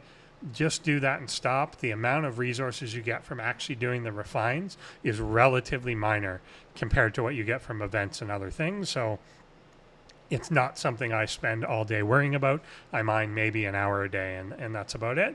But because of its versatility and stuff, I'll put it in the B. It's also at this point that your Nova, you may find, is outpacing like your Meridians and other things that are specialty miners at doing that sort of thing. So maybe something you use there. The level 53 ships, there is a bit of a hierarchy to these for sure. And it's one of the few cases that I'm going to say the Interceptor is probably in the D category. The Northcut, just compared to the other ships, doesn't pull its weight quite the same compared to the 2 Interceptors it's sandwiched between. I guess 3 because I don't even count the 50 Epic, but between the 46 and the 56, which are amazing, the Northcut is a piece of garbage. It's basically very weak for what its level is. Even though it is the meta in PvP, it's just not that good. And again, we're probably going to get the Interceptor at the next level, so I don't know that I would want to double up. And I just think the Battleship is a lot better. I'm going to put maybe just to differentiate Vorcha in the C, and then I'm going to say Corvus is the one in the B. So fairly similar, and this is maybe a tiny bit arbitrary, but I do think that, yeah, the Corvus weirdly feels like the tankier one. Usually it's the Battleship that is a bit tankier, but Corvus seems like it. Just kind of works out that way. It's not going to be as good on the PvP side if that's what you're focused on, which often I am, but at the time I made it, the Corvus was okay. But it is fairly decent. It's tanky, versatile, that sort of thing. I just find it works a little better than the Vorcha. Usually it is the Battleship that tends to be kind of the bigger power and the more durability. I just didn't find that at this level, but definitely the Northcut is kind of the low man on the totem pole there, but I don't think you're going to go wrong with either the Corvus and Vorcha. And if you just made the 46 for the Pilum, then maybe you don't have enough Romulan credits, and maybe you know that you're going to make a Sanctus in a moment, so you can switch them and get the Vorcha instead. Not a bad decision if you have to do that. Do it on the basis of what resources you have available to you and stuff like that. But just purely on their own, I think Corvus is a little better, but there may be good reasons to go for the Vorcha instead there. The next tier, here again, Sanctus is just on another level. It has the exact same firing pattern as the Pilum. If you are PvP oriented at all, it's the way to go. It also has a special ability on itself that again kind of eclipses a lot of other things. It has something called Empire Drain, which or drain, I think that's what it is, Drain in the Empire, something like that. It reduces the shields on your opponent. So that's just really, really strong. Basically super valuable in things like Q trials, super valuable against a lot of hostiles that are out there. It's going to drain the shields of an opponent. So if you're in a longer round fight, then pretty soon it's just evaporated the shields and you're going through them. Combine that with something like a slipstream drive or other officers that end up bypassing a certain shield percentage, and it's really, really valuable, on top of the fact that it's just the best PvP ship by far. It's currently the best meta, whatever. That's definitely the way to go there if you have the right resources and stuff available. Also decent, though, I think, is the Crozier. I think it's quite a strong one. I'm going to actually put it in the A range. I don't think, if you're PvP focused, I'm just telling you 100% Sanctus. That's the right answer. If you don't care as much about that, the Crozier is also still quite good. It's that classic sort of tanky battleship. It does a lot of good damage. I think it's one of the best looking ships in the game as well. It's definitely like probably the coolest Federation ship in the game. And the Sompack here is all right. Again, I don't think there's a bad one in this crop, but I would probably put the Sompack towards the B. Just don't like it quite as much in terms of where it fits in, but it's still decent. And this may be an area where you're looking ahead to 60 and saying, I'm preparing for this ship, so I don't want to spend these resources going for this. If that guides you in a certain direction, that's fine. I don't think any of these are bad, but the Sanctus is just on another level on its own. Then we get into the 58 miners. You don't need these. These are nonsense. They're here to steal your soul and steal your materials. In fact, I'm going to go even worse, and they're going down here. They're not literally bad. They have a big cargo capacity. They mine relatively quickly, all that stuff. But it's the cost. It's the fact that you're approaching level 60 when you can do these. They're at 58. Then suddenly you want to be spending all this faction credit stuff on 350 blueprints to unlock one of these miners. And then you're going to have to level the miner up to make it worthwhile and better than the Nova that you've got. Does it mine better? Sure. But then it doesn't carry on. Once you go into the 6-star economy at 61 plus, these suck again. You can barely use them. They can get to some of the lower level systems, but their mining speed is so much lower than the equivalent on the Selkie, which you pretty much need to get, that they're kind of useless. So they're fine for like 2 levels, but they cost so much to get. They're going to take away a lot of materials that you're going to be using to try and get to level 60. You're so close to level 60 at this point. Your number one goal should be to get to 60 and go to 60 plus.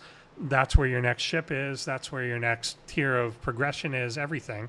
So the last thing you're going to want to do at this point is stop and get 1, let alone 3 of these faction miners for a bunch of resources that frankly you don't really need, and that then do not have any durability into the future. Like, these just don't have any life beyond that point. So it's something that later on you may get, like when you're in your 60s. Again, this may be okay, I'll go back and buy some of those so I can dump a bunch of resources into them. That's fine, I guess. But yeah, I did that. I was maybe level 66 by the time I built these things. You might as well by then. You're like swimming in 5-star stuff and you don't really need it anymore. So you might as well do it then. But getting them at level 58 or 9 or 60, I think it's just going to slow down your progression, and you're so close to getting to that next level. I would just ignore these and go ahead and do that. And it's really the fact that they fall off a cliff. If you think you're going to get to 61 and then these are going to mine 6-star. They can technically, but they're so bad at it. They're so much slower than just getting one Selkie. Having the one Selkie switch between resources would be faster than having all 3 of these mining maxed out and stuff like that. So it's just not worth it.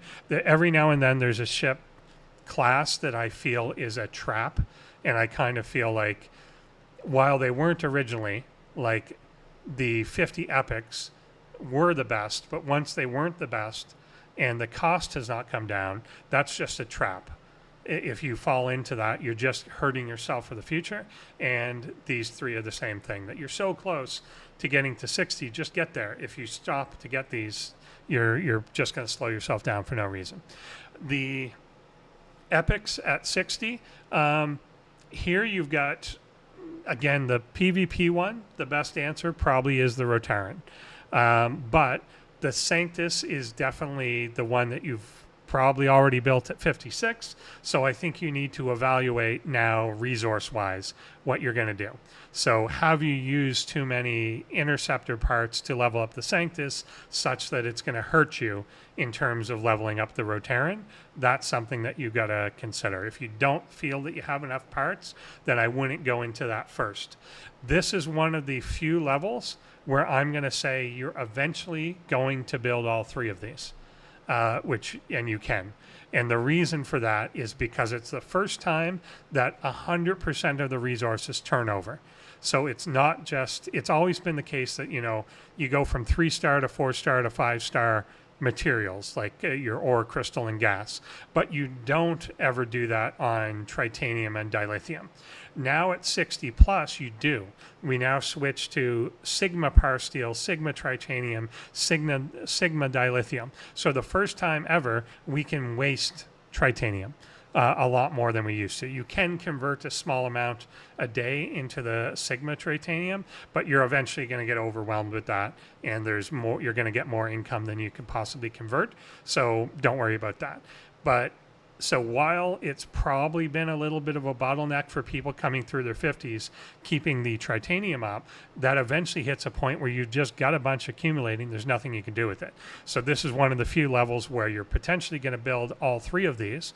You're eventually going to get all 3 blueprints for free from things like armadas.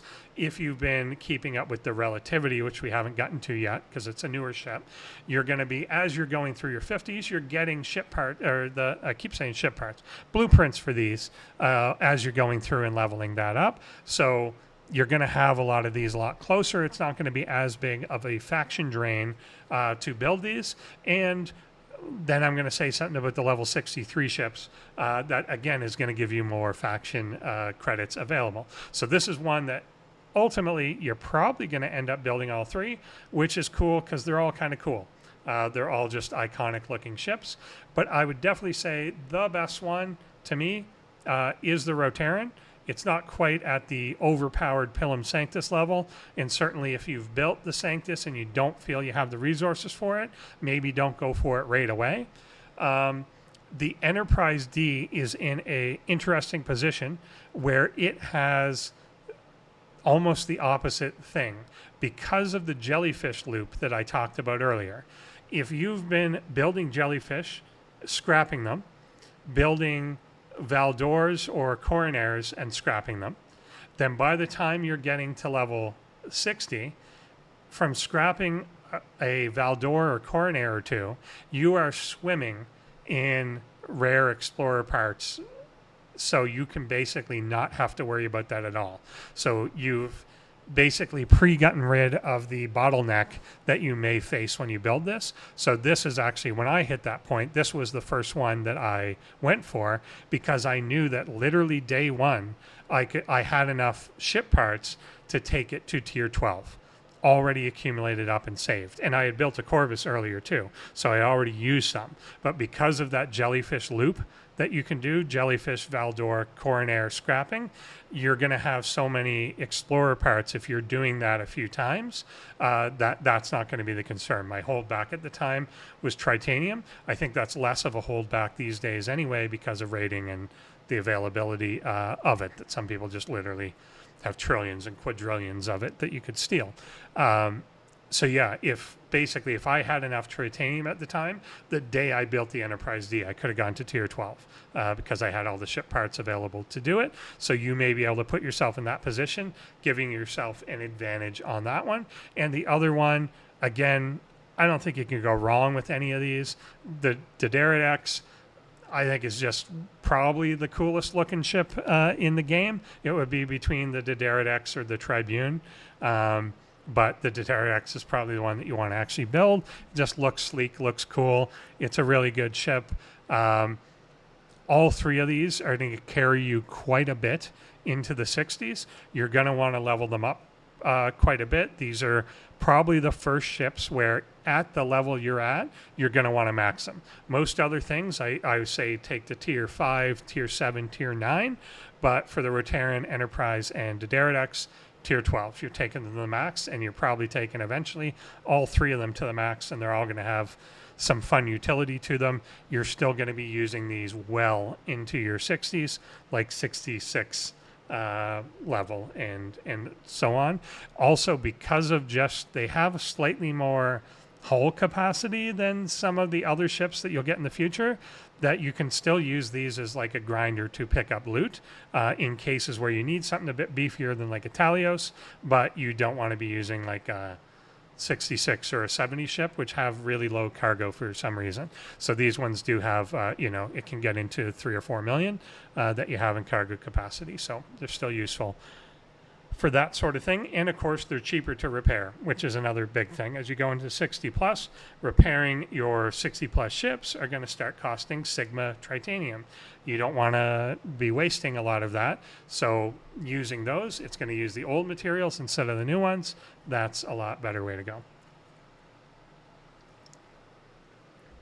The Selkie is going to be your first 6-star miner, and you're going to need one. So you're going to need at least one to be able to do your dailies. The old ships really don't cut it for warp range, and just the mining speed is so slow. They also will not mine certain materials, so they won't mine Sigma titanium, or there's now a new resource which I don't mind, to be honest, because you can just farm it by killing, but there's actually broken ship part nodes. So instead of killing a lot of hostiles, you can actually go park a miner on it and mine the broken ship parts. So it's also a little more important perhaps early on to mine stuff like Sigma power steel, Sigma titanium, and Sigma dilithium. It's not like the old one where it was a straight mine and that's the resource. You mine some, you refine it, and then you have to spend the refined version of it. So you mine the raw, same as the other materials. You're probably not going to do that long. I don't see people doing that high, but you may do it in your early 60s, mine some of that. And again, you're probably not going to do a max pull of it. You're going to do like the minimum thing, but just to get a little bit of income going. And then eventually events and stuff take over and you're going to be fine. Also, a lot of the early missions in the 60s will give you a lot of the raw par steel, trit, and dilithium to then refine. And I think the best thing to do is do the minimum refine every day. Gives you a little bit of income, but you're eventually going to run out of it, and you're not going to... It's kind of a waste of time later to mine for how much it gives you, but early on, it's okay. It can keep you going. But yeah, the Selkie also then has retroactive good things. So if you ever felt like you need to go back and mine 4 and 5 star stuff, it just does it super fast. It will be your fastest ISO miner. So if you're still trying to keep up with ISO 1, 2, and 3, it mines ISO 3 it basically clears a node of 1 million in 30 seconds, that sort of thing. So it's just really quick at that sort of thing. The trade-off is that the Selkie does not have any cargo capacity. So the cargo capacity when you start out is maybe 1 million, which they just kind of reset the economy. So suddenly you need way less material to do things. Instead of it being in the millions and millions, it's going to be hundreds of thousands and stuff to do refines. So you don't really need that for the 6-star stuff. It might be a little annoying because otherwise you would just send this into token space and mine 80 million 4-star in an hour, and then pull it out of there. You can't quite do that because of the cargo capacity, but it's really good for ISO because you could just kind of sit there one day and in like 5 minutes take like 10 loads full and just stock yourself up for the month or something like that. So it is a pretty good one. Because it's a minor, I'm not going to put it any higher than B, but it's a pretty important one to get. People, again, usually get at least 1 or 2 of these. You can definitely get away with 1. 2 is probably ideal. You want to be at least doing your dailies in terms of getting the resources. Again, not so much because actually refining the resources matters, but because doing your daily to get the resources gives you access to hazard particles, which you use in the research tree. And the hazard particles are used for resistance against hazards in that space, which is plus some other bonuses to like officer stats and other things like that. So it's a big part of that research tree to have the hazard particles going, and eventually it's even used for ship refits and things like that. So think of it as very similar to the S31 intelligence that you got in your 50s. There's dailies for it, and there's mining dailies for it. So there's daily event, which will either be a mine or kill event, and then there's mining kill events that are just your daily tasks. So try and do those, get those particles coming in, and it's good to go. I went with 2 Selkies when I was there. You could probably get away with 1 more now, particularly if you're struggling for faction credits. Then, you know, it costs a bit, so you don't want to be doing that. But the best strategy here is essentially go for level up one of the factions that you don't really intend to buy the next ship in and waste your credits on that. So take your faction you don't really like, your lowest one, bump it up to the point that you can buy the Selkie, buy it, and then that's your way to acquire the ship. Next up is another trap level to me. So the Akira, first of all, is the worst ship in the game, bar none. Actually, Sarcophagus is close, but the Akira, I think, is the worst ship in the game, given how much it costs, given how good it should be, and it is just an absolute piece of garbage. I have never seen one win a PvP fight of any kind. They're just, again, despite being the meta, it should be the best ship for this level because it's an interceptor. It just isn't. They're terrible. They will consistently lose, and I think this is the big thing. If you're a PvP person, you do arenas, incursions, etc., you're in a war, whatever, these ships are just free power destroyed for other people. They cost more to repair, and they are just weaker, full stop, than the level 60 epics. The firing patterns on them are terrible. So Akira's going F. I'll put the other 2 in the D range. But they're just terrible. The firing patterns on them are really bad. The Minerva has an entire missing round where it fires round 1 and then just does not fire for the second round of combat at all.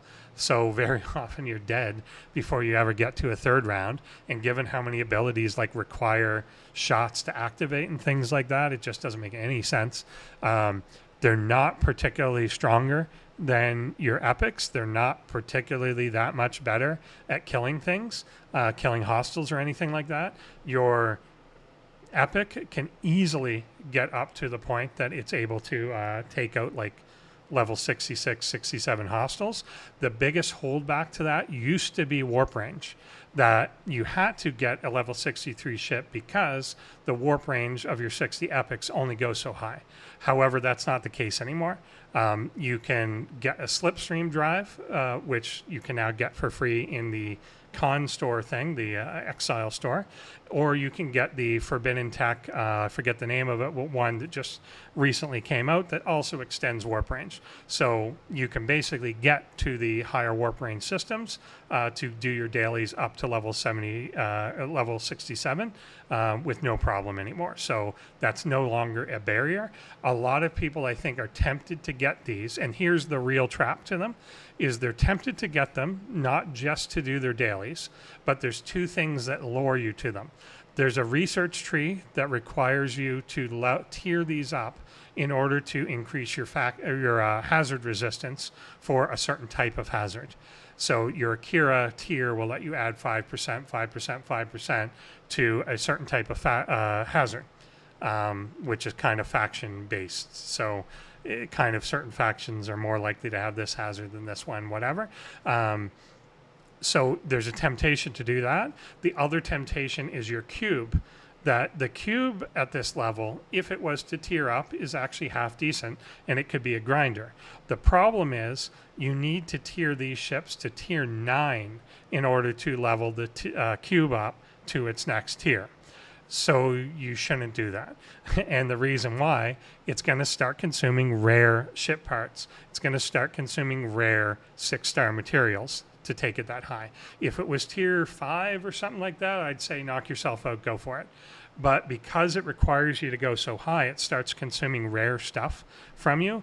That is just setting yourself up for disaster later on, because those ship parts are the number one bottleneck that you're going to get to on anything pretty much in this game, but particularly through the 60s. So you don't want to do that. And I've seen a lot of people kind of fall into that trap. They go level these up to tier 9, they get their cube up. Now their cube is able to do the dailies easier, but now it just takes them way longer to get to level 66, 67 and get to the next tier of ships, because they just used all this rare stuff that they needed, that you need a lot of in order to do your buildings and do your research and stuff to get up to the next level. So it may help you locally, but it really doesn't. And the amount of time that you're going to spend tiering that up, you could have just ignored it and gone ahead to the next thing and been a lot happier, I think. The next tier, which I would say that you should go into, is going to be the 66 ships. This is going to be the USS Titan, the Koskari, and the Velox. Again, I think we return to... is it worse than this? They're kind of Cs. I'll put them at B just because, I mean, they are strong and you've got to get them, because I'm telling you to skip the previous ones. I'd say the Titan and Koskari are probably at the B level. Again, this is based a little bit on the current meta for PvP, which is a heavy part of my decision. The Titan a little bit because, again, what's the point of leveling a Titan up and then you've got a cube as your other one? You've got 2 battleships as your main thing. So I kind of think if you're going to pick between those, then I'd say go for the Koskari at this point if you're not going to do the Velox. But I think the Velox does go into the A range here again. It's not quite as potent as the Pilum and Sanctus in comparison to its peers is the only thing. It's still got a lot of the same properties that those have, and it's super strong, but it doesn't have, just because the level 70 ships are so strong, it doesn't have the same punch-up potential, but it does a pretty good job against the Titan and Koskari. It's basically going to win most of those fights head-to-head. If you've got similar PvP stuff, it's going to be the one that goes. And it's also just fairly... yeah, they're all good enough at killing the hostiles. You're going to have no problem using any of these ships to kill hostiles up to level 71. There's going to be no issue with that at all. Again, especially now that you can put warp range extenders on these things, you're not going to have any issue going up to the top tier before you get to the level 70 ships to be able to do so. Also, any one of these is going to be able to solo all of the solo armadas up to this point. You're not going to have any problem with that either. So I think, again, because you're going to want to level these up to get the cube up to the next level that they match with, you're going to have to go to tier 9 again. So you are going to dip into some of the rare parts and materials there. But I think in this case, that's fine. You kind of have to. You can't. It's fine to skip a tier or 2 on the cube and skip things, but you can't skip like 3. And that's essentially what you'd be doing. If you skip this level, then you're waiting until like tier 17 or tier 18 of your epic at 70 to do it, which is just way too long. So you want to get one of these to tier 9. I would probably stop right there. Don't go any deeper into that, because again, you're just eating up a bunch of rare stuff and parts that you're going to want later on. These miners are a little more debatable, and I think just because they're coming at the end, it's really a matter of, do I have a lot of excess credits or not? And if you're not hurting for credits, then these are okay to get. I still wouldn't consider them amazing. I'm going to put them in C for being like very optional. You don't need them. Your Selkie's fine. By the time you're at this point, level 68, do you really care about mining anymore anyway? Probably not. You're just kind of doing a tiny bit for your dailies. If you get 3 of these, you're going to be able to do your dailies in like 20 minutes, something like that. The only benefit, their warp range is a little higher, but again, that's a little bit of a trap. You're going to have to level them up, tier them up to get to that higher warp range, which is again consuming other materials. So it's the type of thing that I wouldn't build at 68 when you can build them. You might want to build them at 70 once you've already got an epic ship and stuff going and you've got extra resources and stuff that you can spend. Also, because of that DTI store, you may not have had to spend faction credits on your 66 ship or your 70 ship. You may have gotten all the blueprints just out of the relativity itself, in which case, okay, you've got tons of credits, who cares? You can blow it. So if you've got like 10 million Federation credits, then okay, you can build this. And then eventually, because things are so gated by ship parts and stuff, you're eventually going to run out of things. You're going to run out of buildings to build with 6-star materials. You're going to run out of the research tree. You'll be full, but you won't be able to upgrade epic ships like the main combat ships. So you're going to look for a place to dump materials, and eventually these 3 ships could be something you use to dump materials in, because they're using survey parts, and it's not really the materials holding you back anymore. It's the ship parts that are holding you back. So it doesn't really matter if you put these somewhere else. So I think they're okay for that, but they're definitely not a priority. I wouldn't do them until you hit 70. Like, do not build these at 68. Max yourself out, and then you can do it. But even then, that advice will not hold if they come out with 71 plus. Then maybe you don't want to do that. You'd have to see what the case is. Then we get into the 70 epics, so the top faction ships here. Not sure. I don't really remember what I said last time. I might have even said the Scimitar was the way to go, because the battleship was actually really good back then. Scimitar is definitely the worst now, for 2 reasons. Worst, how bad is it? That's still a B. I wait so much on PvP, but I mean, it's fine. Like, if you're just doing PvE stuff, it's fine. There's 2 things that make it bad. One, PvP is just really, really bad. It just is. There's no way around that. Again, very rarely have I seen a Scimitar win a fight. If you go in arenas, you're almost never going to see them. If you do, it's for about 5 seconds and then it's blown up. So they're just not good. It's just the way that the crews are working out now. But also, you've got a cube. So the cube on a maxed level is just so much better at this point, that if you're going to field a battleship, you're going to field the cube, not this thing. So it just doesn't really make sense to do. So it feels like it's slots taken, and that applies a little bit in PvE as well. Not that the battle triangle really matters almost at all at level 70, because so much of it's isolytic damage and other things where the triangle doesn't make a difference. But if you did need a battleship, you've got one. You've got a cube. So why do I need the Scimitar? It's a cool looking ship, kind of, but it doesn't really have the Romulan feel to it either, which I don't really like. It looks more like I know it's a Riemann ship or whatever from the lore, but I don't really like the way it looks either. I mean, it does look cool. It just doesn't look like I want a Romulan ship to look, like with the green and stuff like that. It doesn't look sleek. It looks Klingon, even though it's not. The Crenshaw, I think, is currently the top one, and I can't put it in an S, though, because despite it being the best, it's not good. It has the firing pattern problems that all of these do. So the way that all these 70 epics work is they fire a weapon. First of all, they fire an empty weapon because they're broken. So they fire a weapon that will do 0 damage. Then they fire their real weapon for that round. Then they don't fire their good weapon until round 2. All of them. So I hate that. It's just a really bad, weird design.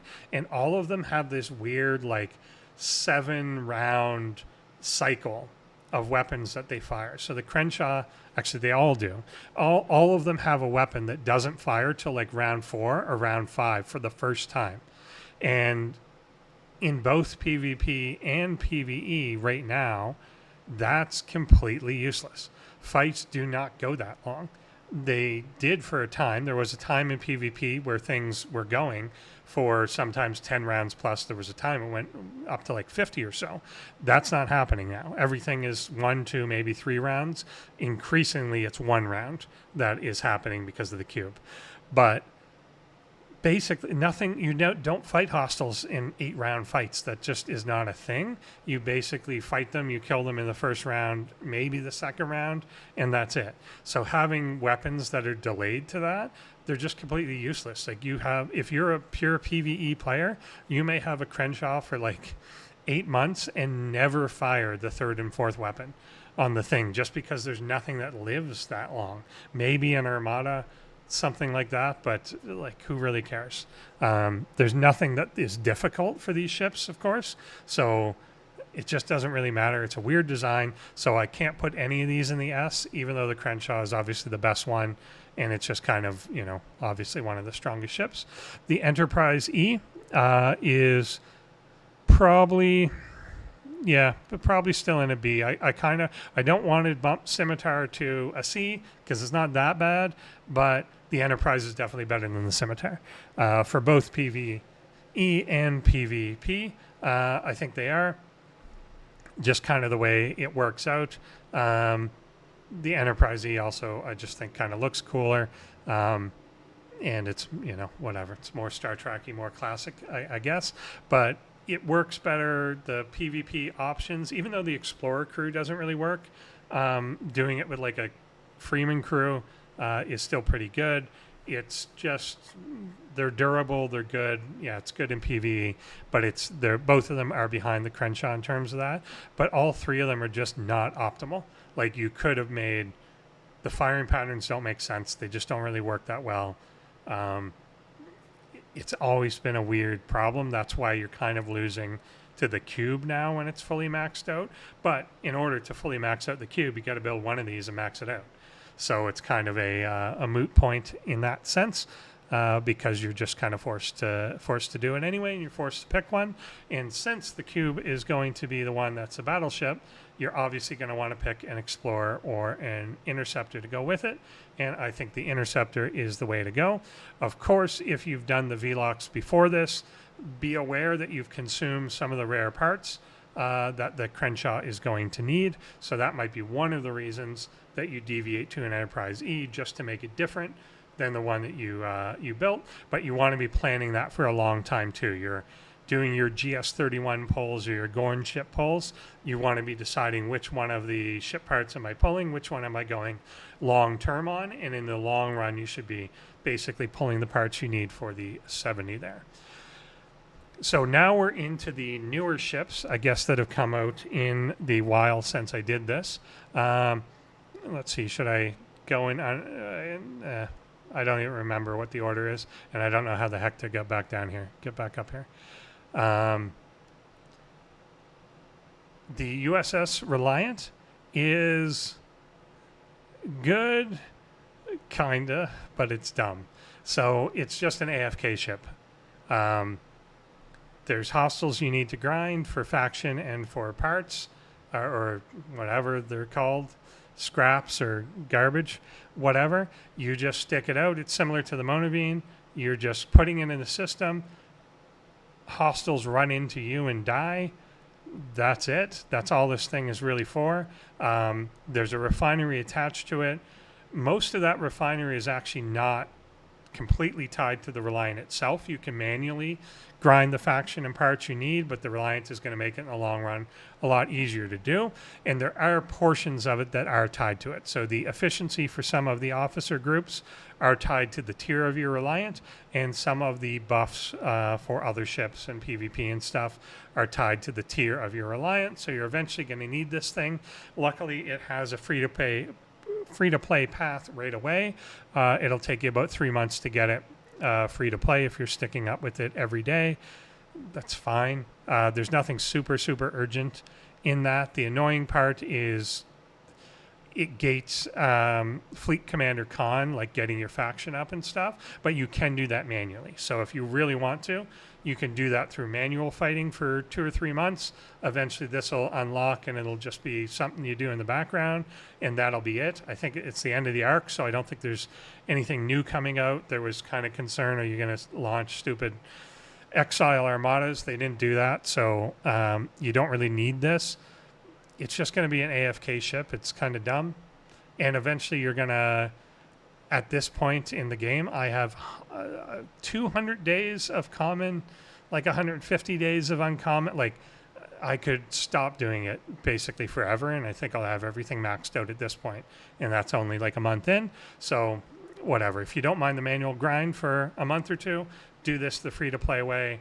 Other than that, it's a really, really one-trick pony ship. But it flies itself. Do I want to say C or D? I'm going to say D, just because we keep saying stop doing this.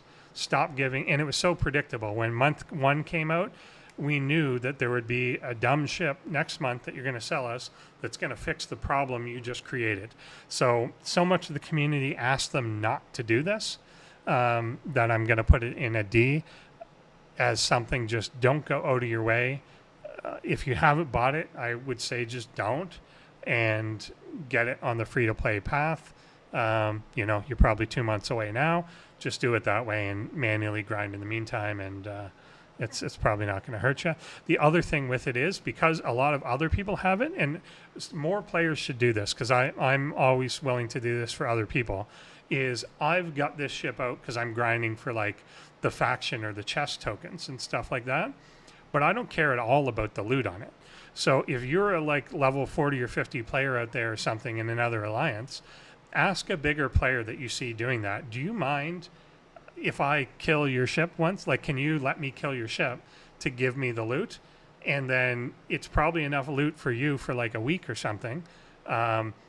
And it may be higher tier that you can't get to those rare and epic ones. So I bet there's a lot of players that are happy to just give you their cargo because they don't care about that cargo at all. I've got, again, the common, I've got 200 days. Even on the epic, I've probably got like 6 months worth of the stuff. I don't care at all if somebody wants that. So you can either hit people OPC against their will, or just ask a bigger player, do you mind, it maybe takes them an hour to fill their cargo up, but it's just sitting there. Ask them, do you mind crashing that into one of my PvP ships and giving it to me? And I bet people will do it. So you don't really need it. Just kind of figure out a way to get the result of it. And then you're just going to have to grind the faction yourself. But that's not, it is bad. It actually is a grind, but it's not so bad that it's worth spending the money if you don't have that to throw around. The Vindicator is kind of a neat one. I think it is good if you are a mid-tier player that got this kind of at the ops appropriate level. It's weirder as a higher level player to get this because I have no use for it. And like, it can't even get to the warp range of the armadas that I want to do. So it's kind of useless. I know that some people, like really whaley people, have bought tons of packs and they actually grind hostiles with this because it has hazard resistance that you can use in even the highest systems. When it's maxed out, it can get up to those systems with warp range, and it can do armadas, whatever. But I didn't find, unless you're going to invest like $1,000 into it, that was never worth it, and I'm obviously not. So I didn't find any use to this, but I think if you are in your like 40s when this came out, and this can actually be a good part of your solo armadas or even group armadas to help pitch into the team and absorb hits, I think it could be quite good. It's an interesting concept. It's a support ship that supports by being there, as opposed to the other ships where it supports by just buffing people and standing next to them. This one's actually in the armada, and it does have good warp range, all that stuff. The problem is tiering it up is pretty slow. So if you are a higher level and you don't want to put money into it, it's not going to catch up with you very quickly. It's going to take a long time. Some of the stuff in the refinery is pretty good, but it's not earth-shatteringly good. The thing that it does let you unlock, though, is fleet commanders. And actually, if you went a free-to-play path right around the time that this came out, then you should just be at the point that you're getting Fleet Commander Lorca and stuff unlocked. So that should be just about done if you've pulled every day since this came out. So congrats. But yeah, this is another one I probably wouldn't buy. Like, I did buy it, but I kind of am like, why did I even bother to do this? So it's one that just no use. There's not even a loop associated with it. There's like a weekly event that is due armadas, but you don't even have to use the ship to do them. It's just due armadas. So fine, whatever. So I just never use the thing. It just stays in the dock, and I do the refinery. Someday, like months and months from now, it may be high enough level that I care, but I don't at the moment. So I kind of think ship itself is a D. The refinery does redeem it. If you don't have those fleet commanders, that's one of the best ways to get them. So it's a really good catch-up mechanic for that. But if you've got those, whatever, I just don't think there's really a value there. But again, it's another one that's, if you just snapped your fingers and it was maxed, it's really good. It just takes so long for that to happen that I don't think it'll be relevant by the time it's maxed for myself, basically. Relativity, another very one-trick pony thing, and it suffers from that same thing of, like, if you got it low level, maybe it levels up with you enough that it's staying on par. But if I try and bring it into an armada, it just dies. Even in those solar ones, like, I've got a real ship and I've got this thing that's way, way lower level. It's not even that low. Mine's tier 10 now. But it's still going to die doing level 70 armada. You need a couple of them. Like, they just made them a necessity for doing the formation armadas, that you need 2 of them. But you don't need more than 2 of them. If everyone had them tiered up a lot, they give extra loot bonus for doing them, that's nice, I guess, but it's actually only to the faction side of the loot bonus, not to the wreckage side, which is a little weird, because it's the wreckage that you probably want more. The faction's a nice, like, little bonus, but again, for myself, the faction's maxed. I don't care. And for a lot of other people, it's just not so much that it makes a difference. You can get, like, over a few months, you can get billions of the faction, but you need, at my level, you need like 500 billion. So either you're maxed or it's too much of a drop in the bucket that I kind of don't care. It's just in a weird gray zone for usefulness. But having it and tiering it up, again, is necessary in terms of the refinery that's attached to it. Things like that. It's definitely something you want to have. It's kind of like a mega Stella in a way of, like, eventually, once everyone's got these up to their own level, you would all join the armada using only relativities, and it would boost the loot. But it's just such a long walk to get there, and I just don't even know that they're going to be relevant by the time that happens.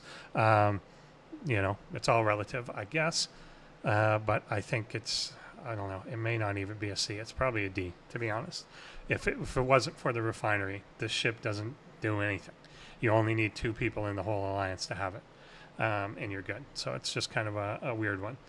The Revenant, however, ship is a little bit more than a one-trick pony. It's actually a decent ship. It gets to a pretty big power. It's got a pretty big cargo hull for kind of no reason. You can use it as kind of like a cheaper grinder for things if you want to. It obviously is meant to kill the armadas and hostiles it's meant to. The hostiles was kind of crazy. They made them such a grind at the beginning. And the moment you got this ship, you could get so many of the drops that you needed that, like, I did one run like 3 months ago and I never had to do one again. So that's kind of weird, but that's the way they design it. But I'm glad they did, because it's annoying to just go farm stuff. And then you just kind of go out once a week or so and do an armada or 2, or get a bunch of armadas done with your alliance or something, and you're fine. The main benefit to this ship, though, beyond, again, actually using it, it's got one of the better refineries for 2 reasons. So one is it's access to a lot of the chaos tech stuff that you need, and there's a lot of good chaos tech out there. It's also got good sourcing for stuff like the Q cannon, which is really good PvP, and it actually weirdly has, once you've got the ship built, as you tier it up, I think when you build the ship, you get 5 pulls, and the Q cannon full pull is like a 1 in 1,000 chance. But as you tier the Revenant up, that becomes actually not bad. Like the 1 in 1,000 sounds really bad. Like, okay, it'll take me 3 years to get it, but you get 5 pulls a day, and the odds keep improving. So you either eventually are going to naturally pull 200 individually, or you're going to hit the full pull. So a lot of people have actually gotten that, whereas that's usually like a very, like, I'm never going to get that. It's nice that they throw it in, but like, 1 in 20 people will get that. In this case, that's not the case. It's going to be more often than that. But then the real thing to this is it's got actually the Stella type scrapping mechanic, but you're only meant to do it once. But when you hit certain tier levels, you scrap this thing, and it actually throws 10 days of an insane amount of resources at you. And when I say insane, I think when I last did it, it threw... I've got like an alt account that did it. And the tier 5 resources, it gave like 120,000 of each of the tier 5 uncommon in a 10-day period. And I think at levels at 6-star, I think it was 30,000 of each in a 10-day period. It like just an insane amount, like basically more than a full ARC's amount of resources thrown at you, which is just oddly high. So it's good for just that alone. To be able to do, and then it's got daily polls that you can do as well, whatever, and it's not a particularly high maintenance loop. That's often what I look into on this stuff, like how time consuming is it. The time consumption of this is maybe a half an hour once a week. You can just bang out a bunch of solos in a row, and then you just do a few of the normal armadas, which you don't even really need to do with your alliance. The solos is fine. You'll still level the ship up in a reasonable amount of time. So it's not that time consuming, and the payouts are really good. So I actually do think this is a pretty decent one to be doing, and I don't mind the mechanics. So I'm going to put that in a B. Talked about that one for a long time. The Gorn ship is 2-trick pony. So it's the thing you need to kill Gorn with, but it's not even the best thing at killing Gorn, and it can't get up to the top system that the Gorn are in. So even when you've got the ship completely maxed out, it can't get to the level 70 Gorn system, which is stupid. So you don't really even kill many Gorn with it. However, there's 2 resources that drop from the Gorn, and it's better at getting one of them than the other. So you do kill some with that to keep that resource up, but so far I've only been doing that maybe once a month, that you actually take the ship out and use it. But the other nice thing that it does, it's kind of an okay PvP ship. It's kind of an okay OPC hunting ship, and it can jump anywhere instantly, similar to the Borg cube with the transwarp drive, but this one just comes with it, so you don't need a skin or anything.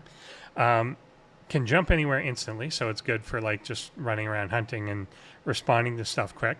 Can also open rifts in space that allow your the rest of your alliance or your own other ships to get to certain places that they cannot usually go. So you can actually open up, it's got a pretty big warp range, open up to a place, rift in a disco, and then use that disco to summon whatever you want for the next forever. Whereas the rift only lasts like 5 or 10 minutes or something like that. So you can get one person to rift everyone into a high armada place, then do armadas for the next hour or 2 if you want to, and everyone can get there. So that is a nice utility sort of thing, but it's just not a good... It looks cool. It could have been cooler. It's designed to do... It's another one of those things that's like, if you got it at the level you're meant to get it, then maybe it's okay. But even that, to be honest, I find is not really true. It's not so good at killing the Gorn that it has ever outpaced like people's main ship. Just because it's not tanky enough in comparison to the level you're at and whatever. But it's more the fact that it can get the specific part needed, and then the refinery on it is also pretty good. It can unlock a lot of officers that didn't have other sourcing, and then the main key to it is the access to ship parts that you get in the refinery. However, the big drawback there is to get to the ship parts that you may need for your level takes forever.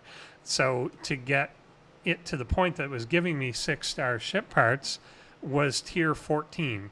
So I've had this thing for whatever, like a year, however long it came out, and only now is it getting to the point that it's giving me the resources I want from the thing. And again, unless you're someone that just went and spent, I think, like $1,500 to bring this up to the point in day one, then, you know, you had to wait forever for it to go. But it's starting to pay off now. So, I mean, I don't hate it, but I still don't use it.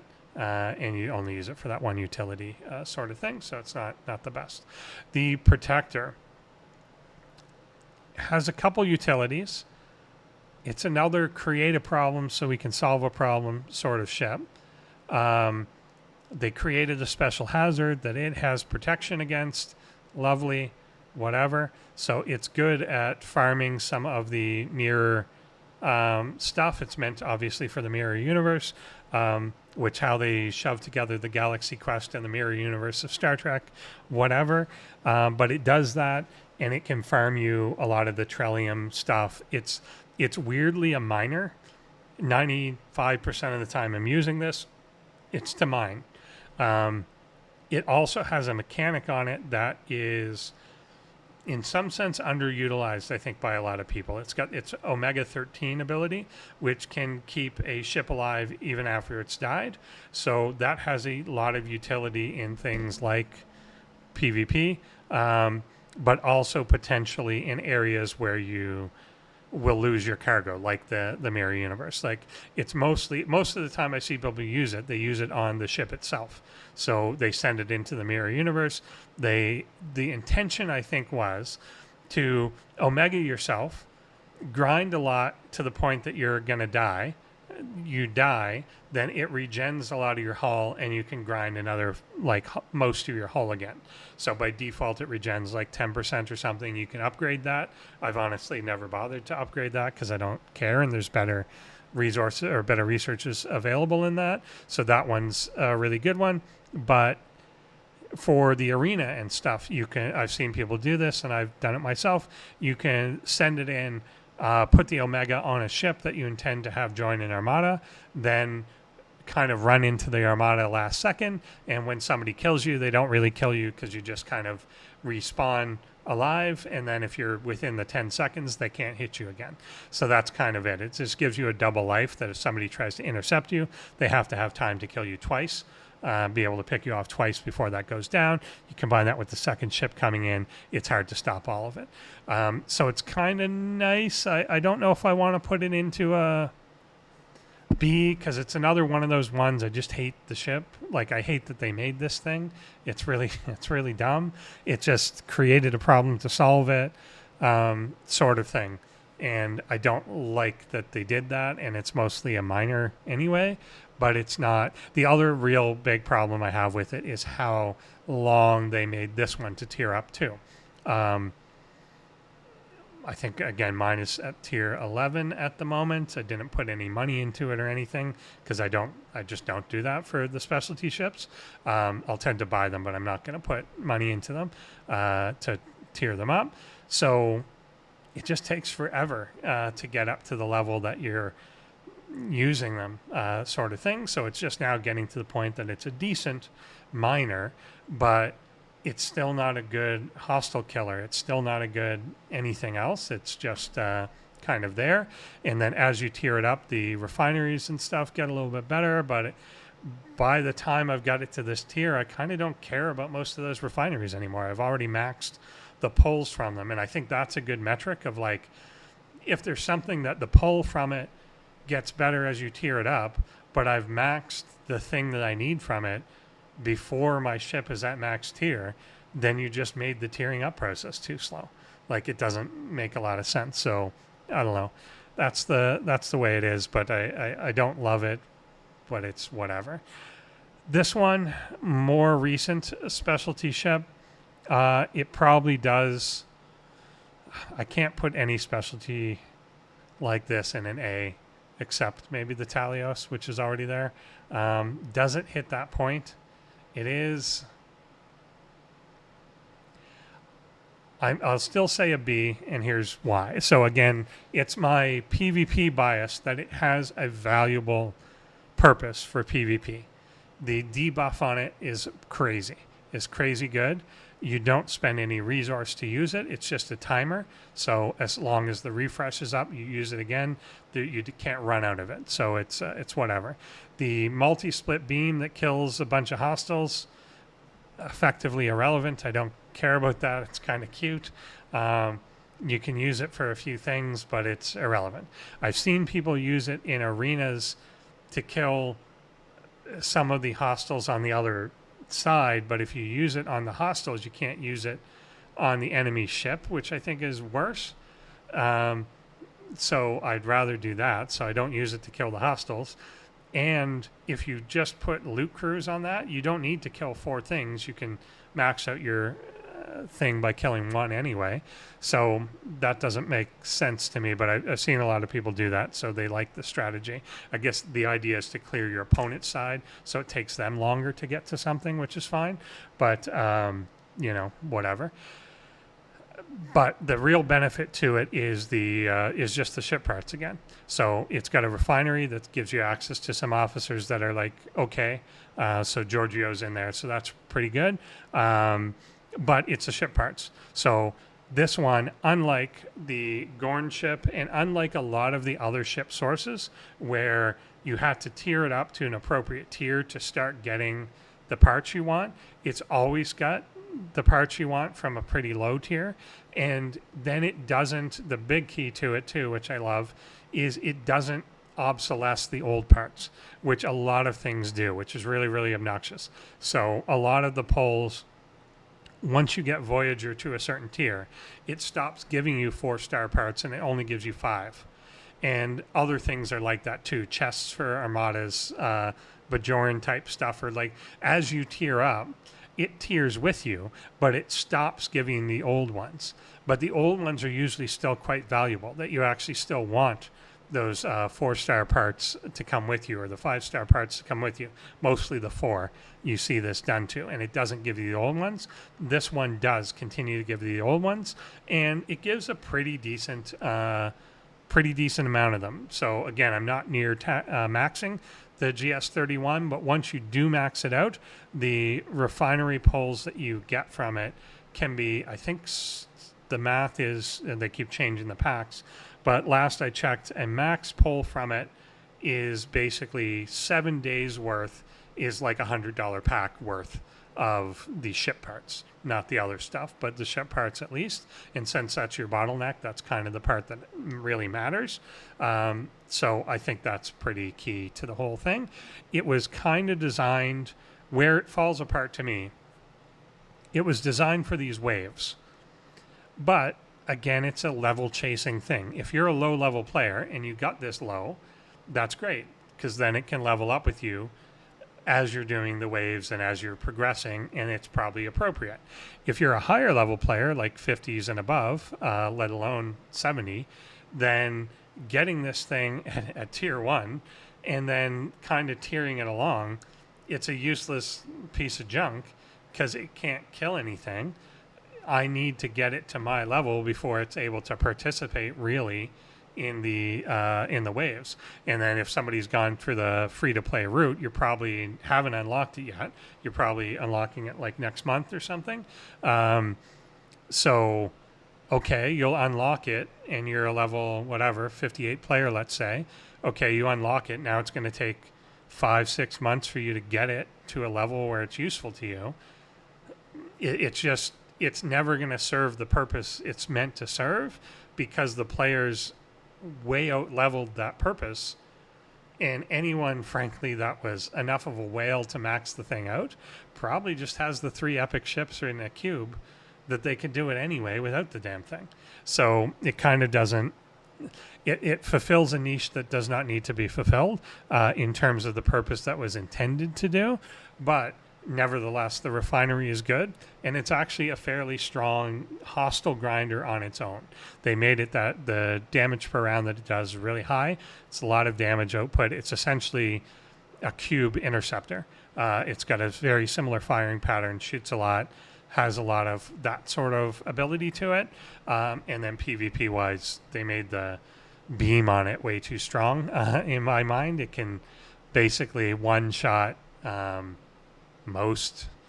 pretty much anyone under like 60. It can one shot you if it's maxed out. So that's a little bit, to me, a tiny bit overpowered, given that there's no prerequisite, there's no charge and no limit like there is for the cube. So it's whatever. But so you see that a bit in arenas where it's used to kill someone just for free and they're never going to run out of it, just the timer. So I think that's a bit much, but it is whatever, because that refinery is so good.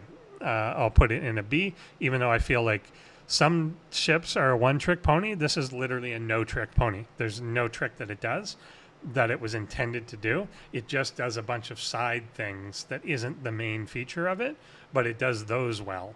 So it's a ship that literally does nothing that it was intended, but it just does a bunch of other stuff that didn't seem like the main purpose, but it's good at them. So I think that brings us to the end of it, and that was pretty long. This is nearing 3 hours or something. I think the first one was over 2, so more ships, maybe more detail.